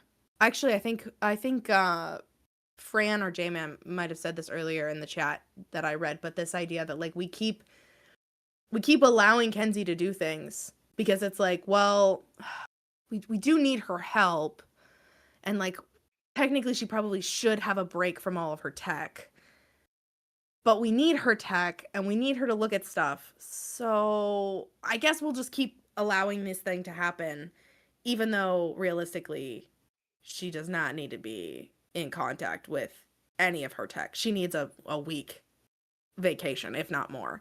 But, the world is in crisis. The world is ending. So we're going to make allowances. And it feels like we've done that for Kenzie since the very beginning. It's like, well, Kenzie's really useful and she comes up with really cool tech, like. Yeah. I mean, riddle me this. What's the difference like between Kenzie and Amy right now? Like in terms of why are we talking about therapy during the end of the world and forcing her to do that? And it's like the same reason that we should be doing that with Kenzie and not letting her have access to her tech even when we might really need it. Yeah. To be fair to Kenzie too, I mean, how much can a person really change in just 2 months? Yeah, no, fuck. Shit. Yeah, that's true. That's such a good point, actually. Oh, that's so annoying. That's so annoying. Nick, how dare you? That's so How funny. dare you bring up valid points? It's so hilarious. Oh, very valid. So very, good. very valid. No. It's God. It is a storytelling trope, and because it is a story, the scope of the time doesn't really matter. You still expect character development, which I think I agree with you Yeah. guys in what you're saying I mean, there. I feel like But we've seen some character development happen with other people. You know, we've seen yeah, Rain has gone through exactly. so much. I feel like and we saw a lot with Ashley too. Like I don't know. I feel Yeah. like True. Rain yeah. used to be a bigot, and now he can look at Tristan without throwing up in his mouth. It's great. He's really I don't know why. God. really It's just improved. like he's like, and I can talk to Tristan, and I'm almost okay with him being gay. I'm almost golly. Golly. Oh, Takes time, Woof. I guess. Takes time, which they don't have any of, Yep. apparently. Yeah, there's Apparently none. in the Worm There's none universe. to be had. Yeah. Yeah, at the same time, I feel like I don't know. Because we know Rachel, we know that Rachel is a type of person who literally has one rule. And so the fact that Kinsey True. broke Yeah. the literal one rule She's is like, fairly simple here. yeah, yeah. I get It's why rough. Rachel is upset. Yeah. Like, I asked you to do one thing, Kinsey. You did not do the one thing. But because they need everybody working together, it is a mini crisis. Because it's also right the threat of titanization. Because they're like, when people go into extreme That's crisis mindset, true. that is part of what leaks the shard, allows the shard to take more control. And Yeah. if you want to think about like a terrifying titan, Rachel would be a terrifying titan, Oh my considering God. she's got her army of like 100 dogs with her. And you know they would just merge, right? Like they would all Oh, merge yeah. into one Oh my God. giant gosh. dog titan. We'd be getting Oh. yeah, A dogination. yeah. Oh, get ready for the worst Full Metal Alchemist memes you've ever seen in your life. Yeah. You said you never wanted to be away from your dog again, so I made sure you were never away from your dog again. It's dogs all the way down. It's dogs all the way down. Oh. What is God it? damn. Oh man. Anyways, okay, so we get the cannon. We get Of course, you're right, Fred. Of course, I was thinking it. Of course, it would be Cerberus. We all know it would be Cerberus, Cerberus, the Titan. Cerberus And it would Titan. have multiple Hell yeah. dog heads. Hell yes. I mean, we already have one Oh, that cool. has like I forget which one has the different like wolf's head like coming out of the shoulder and stuff like that. I think Fortuna. that's Fortuna. Is that Fortuna? does Yeah. have that motif, Yeah. yeah. Sick as fuck. It's yeah, cool. yeah. Okay, so we also have the brief flashback of Victoria meeting the patrol block. I thought that was cute. That was fun. Yeah, love that. I love little bits of lore like that. But then, do they ever actually explain why the patrol block is doing okay? I feel like Victoria's like asking like, why am I so bad and you guys are fine? Yep. But I couldn't remember them actually answering it. Maybe I They don't answer her here, but our lawyer girl. Is it Jester? No, our Or is it lawyer girl Natalie? gives her Natalie, it's yes. Natalie. Natalie Yep, gives her a little bit of an Because answer. Jester later. says, "I'd tell you, but it'd feel insulting." Yeah. And Oh, honestly, it's the like humans to parahumans are what parahumans to titans. That whole thing. Yeah. Okay, gotcha. Yeah. It's like, Gotcha. which Yeah. as soon as she bitch, said you it, know I was what like, else is makes new? perfect sense. Yeah. Mhm. Yeah. Somebody in the comments said, like, what is the threat of war to an ant when they've been dealing with anteaters their whole life? Yeah, I was like, basically. wow, that's a really good way of putting that. Very, very poetic. And I way of mean, putting that. truthfully, now that we know a lot about more about the shards and like what's trying to happen, like truthfully, the humans are merely also stuck here. Like the rest of the normal people are like, y'all maybe go duke it out over there because like we outnumber you, clearly. And maybe go away and leave us alone. Which you know? There. Hey. Yeah. Yep. Yeah. I believe 18.7 is also where we get our brief interaction with Shortcut. Oh yeah, the bitch. Is he gonna die soon? God, Hopefully. I hope he doesn't Titan. I want him honestly to don't remember reverse because Titan. he's just such a bitch.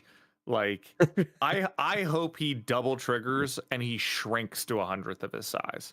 You're right, exactly. And it's still not as fucking. Never mind. I can't. I can't with him. If I die, we're talking about last wishes. If I die, take my ashes and put it in the radiator of his car. put it in his fuel. Like. Wow. All right. All right. There you go. Noted. J-Man calling back to Kenzie. The story perspective and how it shapes our view is pretty interesting. I feel like if Kenzie was an undersider and Worm, we would not second guess half of her actions at all. Absolutely. Kenzie is almost half villain already when you consider the chicken tenders and their backers. Yeah, I mean, true. Kenzie would fit right in with the undersiders. I think, however, everybody would still give Kenzie shit for overworking and for being way too invasive of privacy. Yeah. It doesn't matter where Kenzie's at. Everybody would be giving her shit, and rightly so. Yeah. Mm-hmm. Yeah. I mean, I think the Heartbroken make a lot of allowances for her. And even then, she's constantly fucking up. I mean, think about how much Tattletale didn't say when she basically could figure out everybody's issues. Like Tattletale wasn't blabbing everybody's problems despite knowing all of them. Right. She's just Kenzie with good judgment capabilities. Basically. So she can't help half the privacy invasion that she does. Kenzie kind of can. Unfortunately. Yeah. It does make me wonder how much of it is because when you have OCD or you have they're just sometimes there are things you don't necessarily have control over. Compulsion. And it makes me wonder, the compulsion of it. It does make me wonder how much of this is compulsion, how much of it is her power literally just pushing her constantly. Absolutely. Versus her having any self-awareness to be able to push back. And especially if we're talking about Kenzie and maybe through her power, if we talk about how shards are more in control, with younger people, that Kenzie essentially can't stop promoting conflict. Why did you take the why did you take the puppy? That's just going to start a fight with bitch. And the real answer is her shards, Grimo worm tonguing, take the fucking dog. We'll totally get in a fight. Yeah. That's what I want. And we talking about Mike, and how he basically is his power's so stuffed up that if a feather touches it, he comes powers, and he has to go do cop stuff on the side just to basically release some of that. And Canary, as we've seen, has a cool power, but it wants conflict so bad that it will literally lash out. And True. Mm-hmm. Fran says you're describing Kenzie like that's pretty much Taylor. Overworked, spies on people, doesn't do privacy. True. But Taylor was right. Yeah. Taylor was always right. Yeah. I was like, Taylor was also a master strategist. Yeah. I was gonna say I don't have the mental power right now to debate that. I think you're onto something, but I do think there are some clear differences between the two. Oh, for sure. I mean, I can debate it. I mean, Taylor was all about utilizing the information at the right time and knowing when to keep things to herself, when to use things strategically. Kenzie is just eat all the candy in the candy store. Taylor's take all of the candy, lace some of the candy, plant some of the candy. Kenzie's oh, no, candy. And Taylor had a brain for being Yeah. able to like put things together and make things happen and like strategize and like in the same way that she can control all of these bugs and like have all this information, be able to process it all. Kenzie also same, but I think that's where the comparison stops. Like being able to handle all of this information, what do you then do with it? And the answer is Kenzie spies, gets her feelings hurt, and then has trouble focusing and concentrating and functioning because of the information that she read and then hurt her own feelings with, as opposed to Taylor being like, well, shit, now I know this thing. Yeah. How can I use it? And Taylor knew how to talk to dog girls, apparently.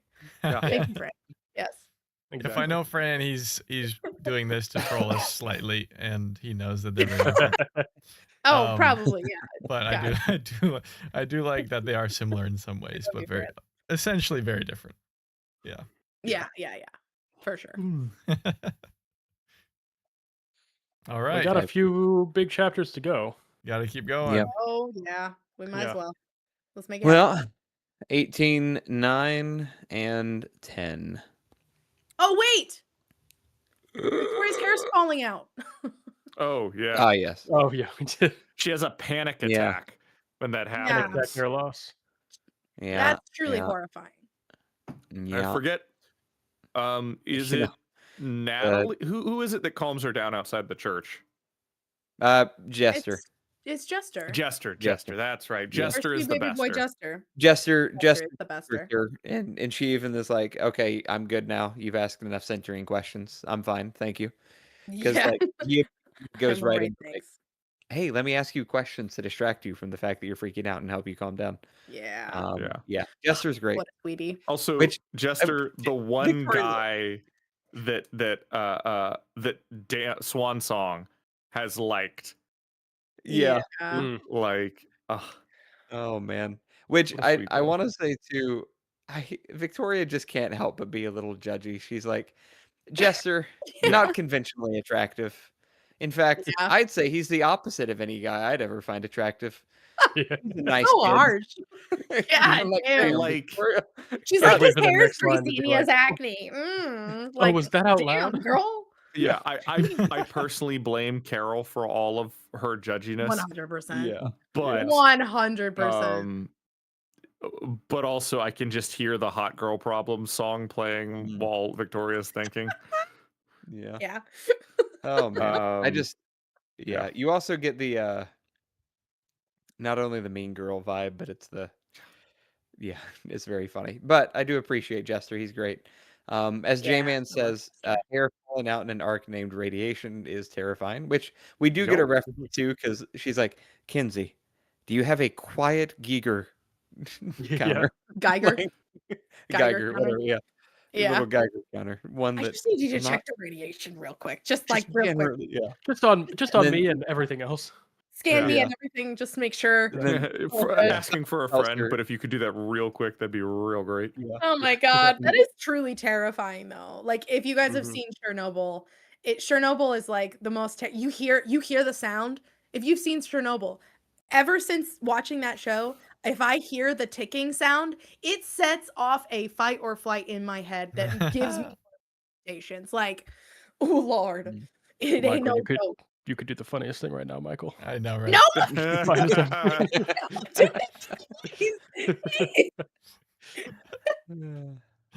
it's a great sound. Please no. We just got Hannah back, Chico. We just got her back. Yeah.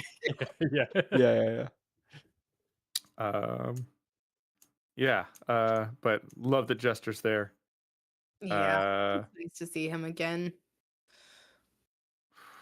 Although it does make me a little nervous that we've spent a little bit of time with him again. Yeah. Oh my god! And he's 2 days from retirement. Also, notice that everyone who was, essentially killed in this arc were all no names.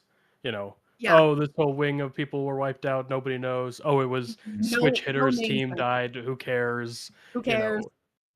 So he's prepping us. I will say the lack. I really do love the wristbands and the lack of wristband situation of like so and so deceased, so and so Yeah. deceased, so and so injured, so and so. Like that Yeah, is we don't need that morale decreaser. Yeah. you really love it though. It is because you Yeah. you kind of need to know Narratively, it people was we just really doing some narratively work. how many people Oh, we yeah. trust, because otherwise it's like, oh yes, the back line. It's like, okay, well, was the back line 2 people? Was the back line 10? Was the back line 120? Like, I Was the don't back know. line the name of a dude? Exactly. We lost the back line. It's like, oh no, how many? Oh no, just the one dude. No, It was just the back line. it was switch hitter's teammate. Yeah. The back line. Ugh. Yeah. Ugh. Funny. But- Well, anyways, 18, 9, and 10. Mhm. Alrighty. Natalie and Victoria compare capes and titans while spitballing ideas, and the team discusses the necessity of sacrifice as Kinsey workshops, takes a nap, and prepares to raise an unpowered army. 18.10, Kinsey makes some hologram pins. Victoria records a recruiting pitch. The army is gathered and entered shard space, and the titans begin fighting back.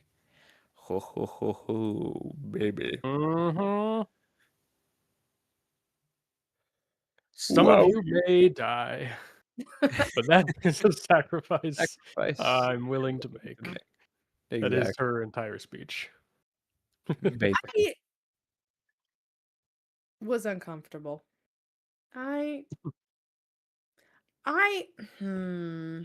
Yeah. This to me felt like sure, we can utilize the humans, but maybe we shouldn't. Like, this seems to be a shard on shard violence situation here. Like, don't you think you've dragged the humans through enough? Like, sure, maybe they want to help, but also, like, leave them alone. What's that They've been through enough. They've been fantastic through enough. Magneto quote from X-Men 3? In chess, you let the pawns go first. Yes. As he like sends the first wave of minions. Oh, Yeah. God, gosh. it is so. It's such a choice. I Yeah. feel I don't feel great about it, and I think that oh my gosh, Sveta makes really good point about the whole, like, well, you're once again, you're making a decision for somebody else, and Victoria's like, well, we'll let them volunteer, and it's like, yeah, but like, if you don't volunteer, you kind of feel like an asshole. Like, if you had a chance to help save the world and you didn't take it, like, what kind of person are you? And so it puts so much additional pressure. Like, I don't know. I just feel like I don't trust Victoria quite as much ever since she came out of shard space. Suddenly she's super cozy with her shard. She called it, okay, I don't know if it was this arc. It might have been last arc. It might have been this arc. I don't know. She calls it Little One. And I don't like that. It's like naming your tapeworm. Like, I don't feel comfortable with that nickname. It's like when you're reading a smut book and he calls her like my little bird. I'm like, don't talk to her like that. She's a Okay, grown not what ass I thought you were woman. gonna say, but okay.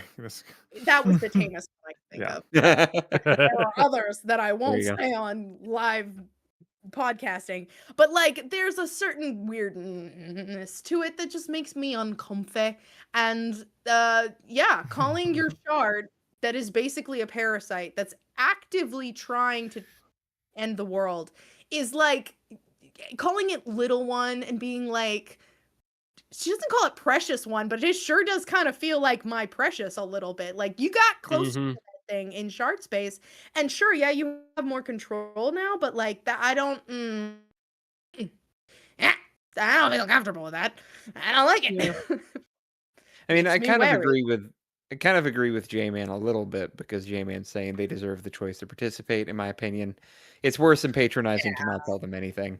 So I don't know. It's kind of both and. Yes. Yeah, it's tough. Definitely Go tough fight though. hard bullshit.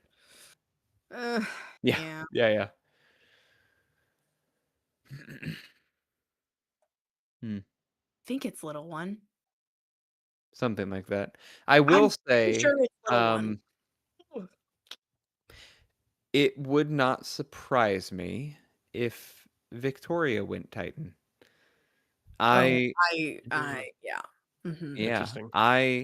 I think Victoria has been under a lot of stress. She puts a lot of pressure on herself to do everything. She's also now, after Shard Space, more in tune with her shard. So I could see it being I could see it being, I'm not going to call it quite a Deus Ex Machina, but in the sense of like, she becomes a Titan, but willingly, and still manages to have control as a way to like protect everybody from the other Titans, right? Like she's Yeah. the final Titan and she needs the power of a Titan to destroy all the shards or something, right? Like that's kind of where I Yeah, see this something going. like that. Very Very very Capri. Kepri-esque, yeah, very Kepri-esque, Mhm. which would also kind of be a little disappointing because it is It would be very so similar to I that hope it doesn't Kepri, happen. yeah, to I that hope it doesn't little happen. Kepri thing. I'd only allow it if Amy also Titans, so that Victoria can still kill Amy. Oh my god. Titan on go. Titan fight. The Okay, final yes. Titan on Titan fight. That would be amazing. Okay, Oh my That would be the The only best. way. I'd be scared of somehow Amy doing a merger. Oh, no, yeah. She would try to pull that shit, and No, she'd be she would okay try if she to. got pulled into Victoria. That's the problem. That is Yeah. Yeah, She, in a right. very March-like fashion, would be like together forever in shard heaven. disgusting. Absolutely not. That better not. No, I don't even want No, to. thank you. No. Titan sister, what are Also, you doing? oh no, ew, Alex, stop! No, I hate it. I hate it. I hate it. Also, As Fran pointed out, a good Kepri parallel, though. It would be a good It would Kepri be. parallel. Yeah. Also, were we trying to say fragile one? Is that the whole thing? We're trying to say fragile one. Fragile one. Steve Yeah, Ferroni I think mentioned so. that Yeah. she calls it fragile one as well. I feel like fragile one is definitely what she says, but I feel like there's also a little one, but maybe it is. Okay, just... they talk there is in the interlude the talk about the little one and the loner. And like I'm pretty sure that's where it gets mentioned, but it's talking about Yeah, Okay. matter. no. It's Yeah, talking about what's her face. I was gonna say that's not what I'm thinking of though. Hold on, I gotta go beat a cat. Oh, someone's getting into the food. You just hear him absolutely. Yeah. Let's wait for a cat No, to no, just no, no. fly by on screen. No, no, no, no. Hamburger patty in its Brody mouth. does have a very bad habit of jumping up on the counter, and she has run away with a whole bratwurst in her mouth before. So, Oh my gosh. So you know, cute. Oh no. So bad. she eats real well in this house. Yeah. She's an absolute monster, but you know. That's funny. But How about those Kenzie hologram pins that she finds a way of keep maintaining the tech between Byron and Tristan switching? It's pretty that neat. was really cool. I one step closer. Yep. Mm-hmm. Mm-hmm. That is how Kenzie can save her character. Is Redeem herself, yeah. redeem herself, find a way to separate Byron and Tristan. Yeah. And I think she's gonna I really think that she can find a way to do it because we've done pretty well. You know? We've made strides. Yeah. We could do it. Yeah. Any other thoughts there? I think that's some good theories. Yeah. Should I go ahead and talk about Parion's trigger before we move on real quick? Yeah, if we want to follow up on that. As well. Yeah. I just realized for the voice listeners, they're not going to know that I explained it in the chat. Basically, Parion triggered in college. There was a really clingy, pushy boy who liked her. She said no, but he still followed her around, basically called her a bitch for refusing, kind of stuff. Bad stuff. And then at the same time, as she's having all this stress, her father passes away from a heart attack, and she combined with sleepless nights and the stress and all that's going on, she triggers pretty much. Golly. No, I'm not surprised. Yeah. God, that's awful. There you go. And unfortunately, not uncommon. Woof. She thinks her main out is to pursue fashion, and then that is part of her powers and stuff. Yeah. Anyways. Yeah. Just had to follow up. Yeah. Yes, thank you. Yeah. Mm-hmm. Well, interlude? The interlude. Into the unknown. Alrighty. Into the unknown. So, 18Z interlude, The Titans. Hunter crosses the border, meets a friend, and meets Amy. Titan Arachne battles the goddess giant. Augur fights his way out of an ambush. Titan Augur uses the machine army and runs from a fight. The Loner's eye attaches to Fortuna. Titan Fortuna precognitively duels the Simurgh. This was a cool interlude. I wasn't expecting this interlude. I was wondering who we were gonna get as things were going on. But this was a cool one. I actually didn't like it all that much, to be honest. Ooh, what didn't you like about it? I didn't like the Titan perspectives. It's very abstract, and I have a hard time grasping what's happening. Also, the back and forth, little past present jumps always catch me completely off guard, and it takes me a bit too long to recognize. Okay, to realize, and then I'm like, oh, okay, wait, no. I almost feel like, okay, I have to go back and reread it again with this different frame of mind, and I didn't really enjoy being in the head of the Titans. I liked the past bits, being in oh gosh, what's her name? Arachne. What is her name? Arachne's human name. Hunter. Yes, thank you. I wanted to call it that. Yeah, Hunter crossing the border, making friends with Sam. Like, I really liked that a lot. But once we get into like the Titan head, like the Titan Arachne in her head, like that's losing me quite a bit. So I felt like half of this arc I was like zoning in and out of.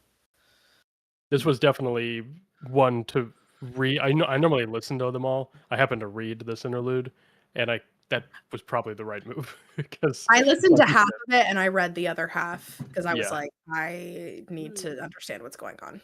Yeah. Very like it's all over the place. A lot of back and forth. Yeah, very interesting. I like the perspectives, but it's a jarring read for sure.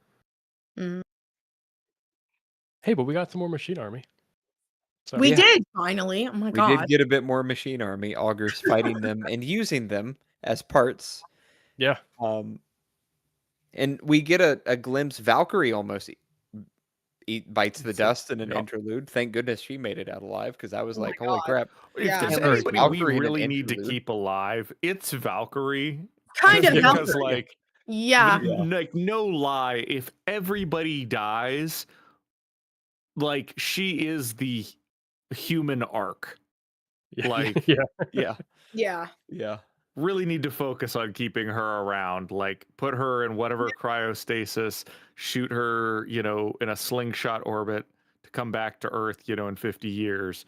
But she can, start rebuilding the human race in a manner of speaking. So, yeah. Has anyone seen the movie Knowing with Nicolas Cage? No. I'm not going to spoil it. I'm not going to spoil it because it is legitimately awful and everyone should experience it. But this sounds like the ending to that movie. So I'll just leave it at that. The Knowing? Well, that's encouraging. No, just Knowing. Oh, Knowing. It's Nicolas Cage knows what's going to happen. It's literally. Oh, great. Okay. You can imagine how insufferable Nicolas Cage is, but he knows. No. Nicolas Cage is the only reason you're watching the movie in the first place. Oh. Which I will watch, for the record, with anybody who ever wants to. I'll sit down and watch it. Okay, good to know. But it is. Only as a drinking game. Jacob, come down for movie night some night and we'll watch. There we go. I mean, okay, real quick question. Do you think it's a better viewing experience or a worse viewing experience than Ice Cube's War of the World? Oh, it is a way worse viewing experience. Oh my! Ice Cube's War of the World is really bad. No. I didn't say movie. I didn't say a worse movie. I said, is it a worse viewing experience? No, flip those, because like the War of the Worlds is a worse movie by far, but it is a much better viewing experience. Okay, I was just making sure. Yeah. All right. Yeah. Wow. Gotcha. Okay. Dang. Right. I'm scared. So knowing is a technically better movie, but a worse viewing experience. Exactly, 100%. Is what you're saying. That sounds bad. Love it. Fabulous. Sign me up immediately. Back on track. Yeah. Yeah, I don't know. This was a weird interlude. I'm kind of half and half on it, where I'm like, the Titan Arachne stuff, the fight with the goddess giant, was kind of interesting. The machine army stuff was really interesting. But of course, what really stood out was the last bit with Fortuna, where it's that precognitive battle where we realize, oh, the Simurgh is aiming for control of everything. And basically has a similar power to Fortuna in that she's like, oh, if I try this, the Simurgh ends up with control of everything. But if we try this, the Simurgh ends up with control of everything. And it's just like repetitive. Like, I really liked that part of like, oh, there's more going on here, and it's maybe a lot more hopeless than we realize it is, which is on par for award. It's like, you thought things were going well. No, it's worse than you ever thought it was before. Yep. It's terrible. It gave me my fun theory now is that the Simurgh, and the reason why she's not dormant is because the Simurgh is actually the what's left of Eden that's alive and trying to save what they can. Yeah, exactly. No, the little precog battle was great, and Fortuna realizing like, oh, I can't, if I think out the plan, then the Simurgh is gonna latch onto that and force a win. So like, I just have to be like, path to victory, create path, but don't tell me what it is. Just create the path at the end. It's like, there we go. That'll work. Yeah. I also think it's interesting that it seems, I'm not sure if this is exactly what this was implying. Is it implying that what's her name? Wow, Contessa's power was a gift from Abaddon to the pair? Yes. That is what it's implying, right? Because it mentions the loner, which we've talked about. The loner is Abaddon. Yep. And so it says, I didn't make that connection at all. Okay. This is why I need the loner's eye, among millions of other parts and graces and favors, the loner traveled away, taking care to leave a breadcrumb trail that would ensure he and his kind would not return back this way until galaxies had been born anew. The forward-looking eye was dropped in a rush, and it was picked up by a primitive who looked through it and saw the pair. It approached the pair, and so basically it's like,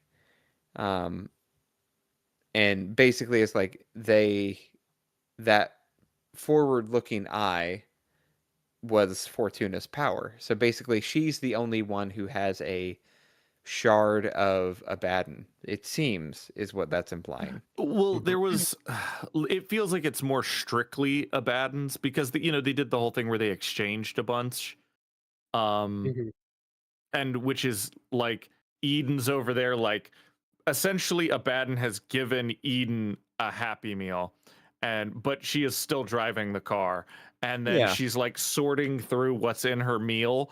And she's like, "Ooh, I'm gonna have some Sprite," and then she crash lands because she's like,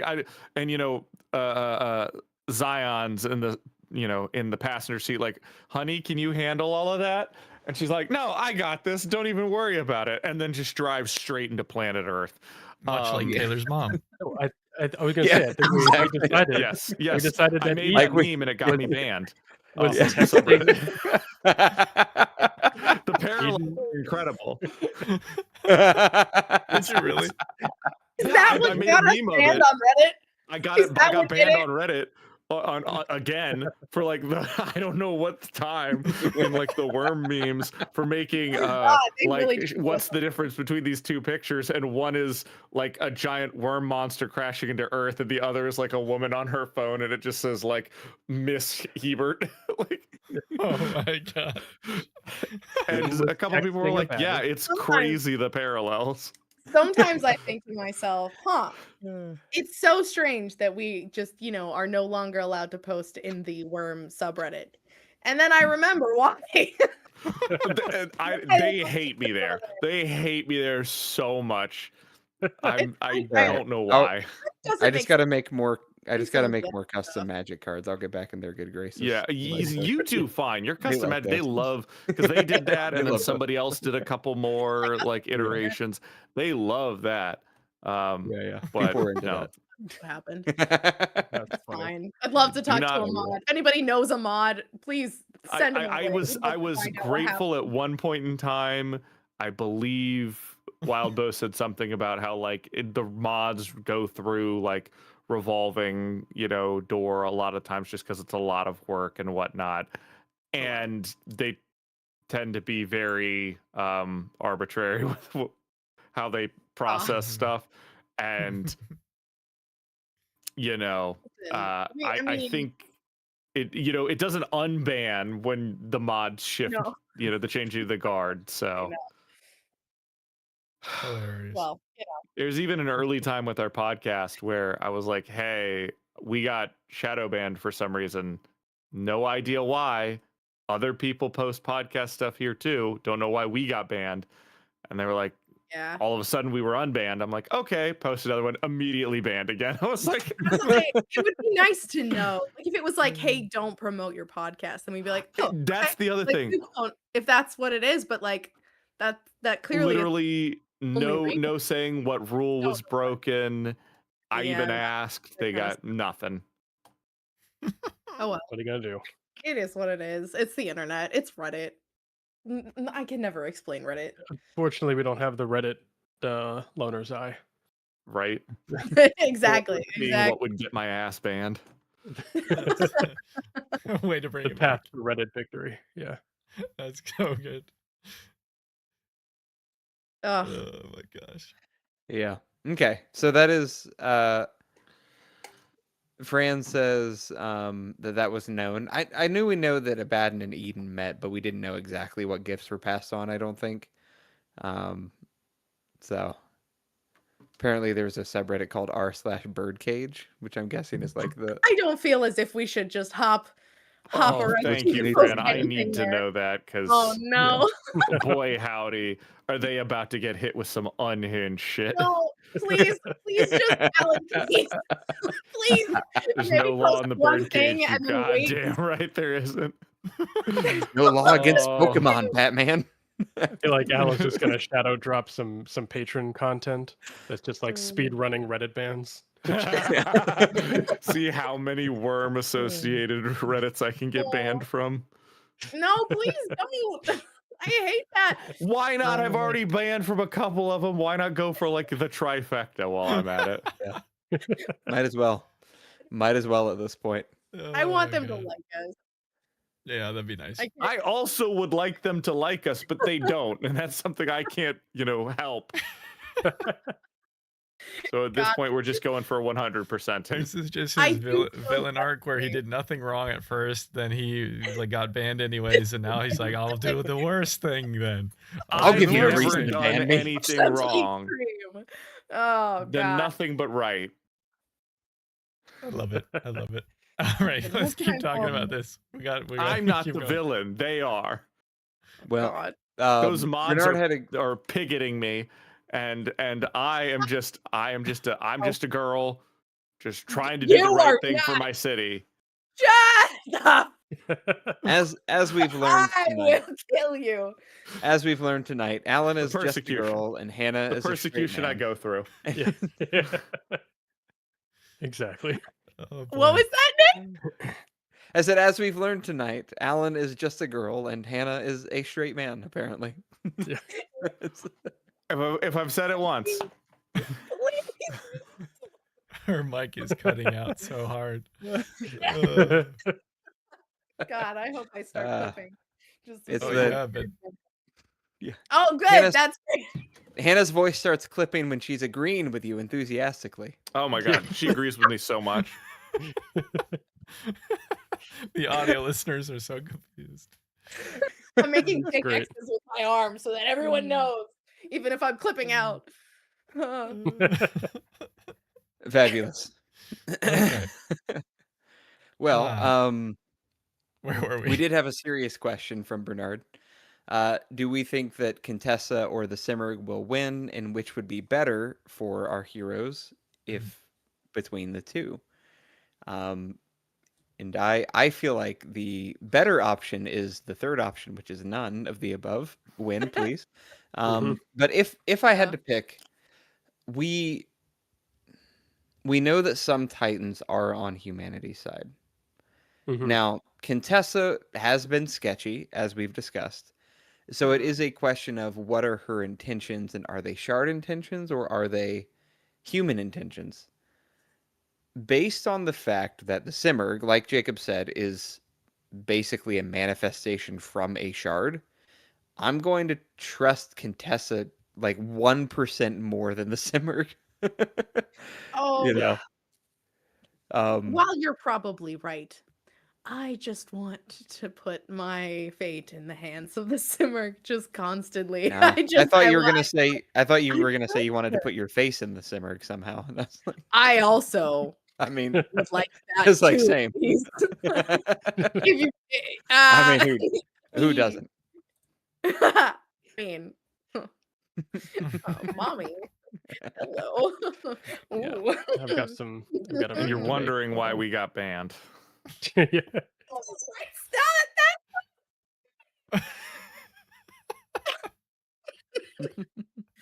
Sorry. I cannot be the only one who looks at the Simmerg and thinks mommy. Am Oh I? no, absolutely. I mean, just not. real No, quick no. show of hands. Real quick show of hands. Who looks? Are you ready? We're gonna do it on 3, Hannah. It'll be perfectly fine. We just trust the process. Ready? 1, 2, 3. What? What was that? Don't worry about it. Nick, why don't you continue? For the audio Okay. listeners, Hannah was the only one who put up her hand. Nick Exactly. joined her, but I was a pity left. Yeah, no, I was in my head. I immediately thought, oh, I'm just not going to put my hand up as a bit. Nick, you had the correct idea. It was a bit. None of us were going to put Thank our you, hands up thank except you. for Hannah, which is why she put her hand up, and we all laughed. I didn't actually put my hand up. I would But like the audio listeners don't know that. And see, Hannah, this is why you're our straight man. Exactly. Damn it. Yeah, we didn't get any of this content last time. Right? Like, I'm telling you, she like pulls it out of us. Like, It's true. It's victim blaming. I just once wanna again, make me- but you know. I know I'm getting blamed this whole time for stuff when we know that it's Hannah who's going yeah, off the yeah, tracks. you're the victim for sure. That's what I I'm know. the victim here.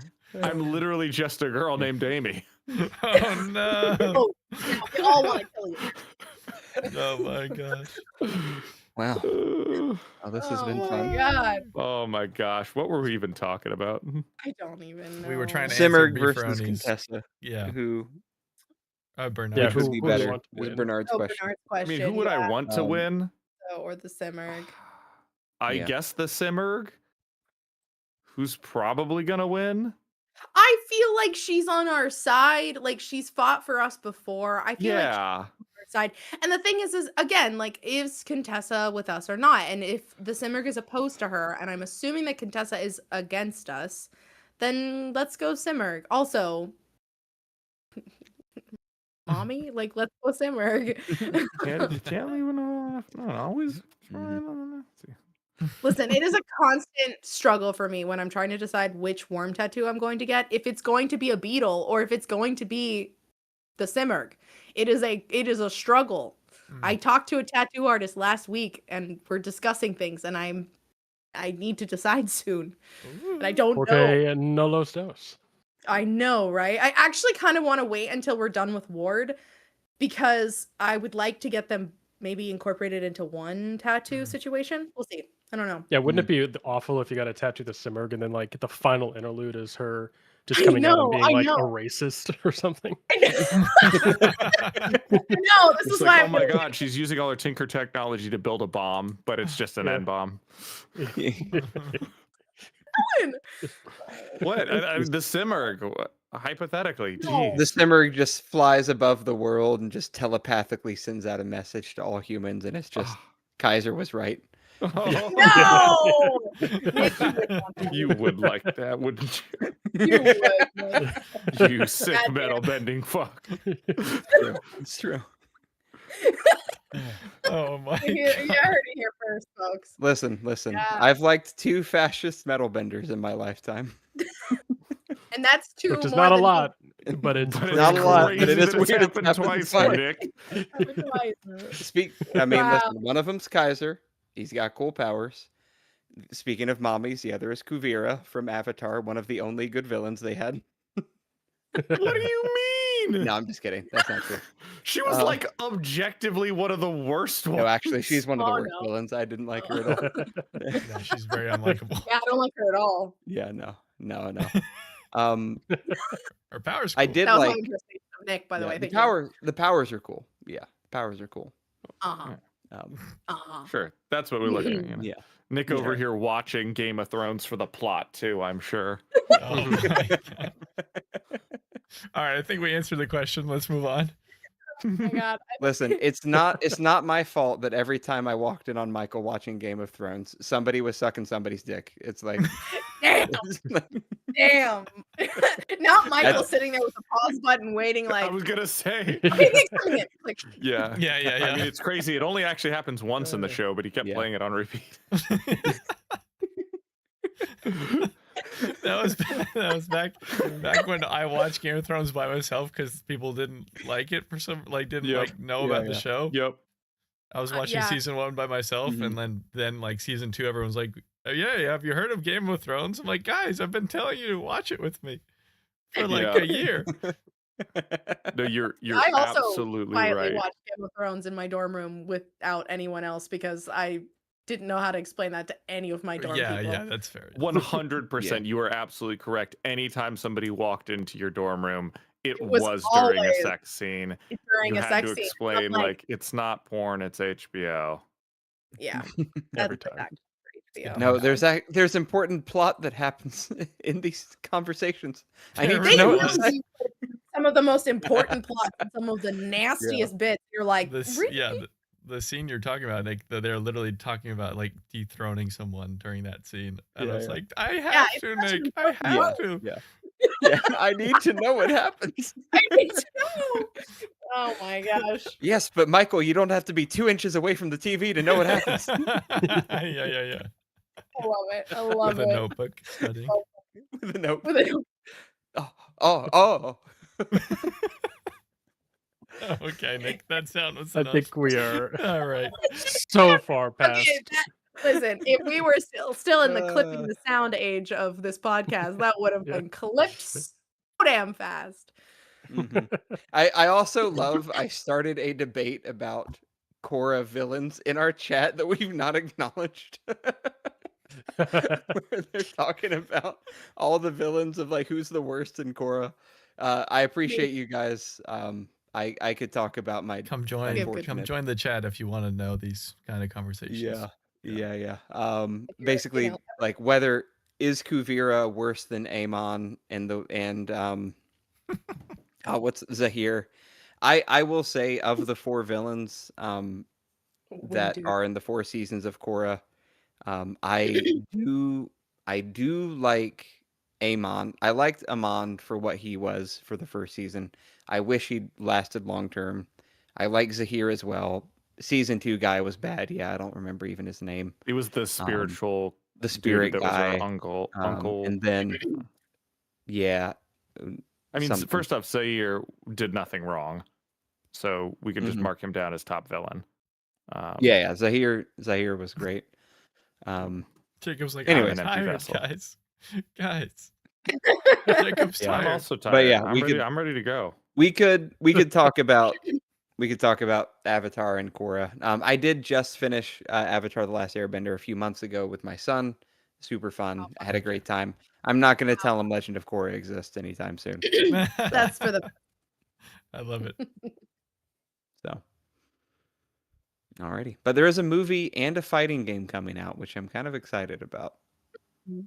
I know the movie got leaked, but I haven't actually watched the leak. I want to watch it officially to support the artists who worked on it. Exactly. So, Valid. Nope, cat on screen. All right. I think that wraps us up.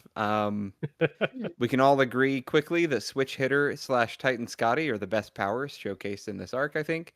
And Alan, bingo. Very nice. Trying to finish before 10:30. You're so close. close. We can avoid that square. Um, That'll be close. Well, if we're going to go over the bingo tonight, we successfully, I did not get a bingo. It was so close. We had Alan rants, cat on screen, Michael has to reel them in, big gun is cool, fuck shortcut, goddamn it, Kenzie, gun deck is cool, and forgot about the machine army for a hot second.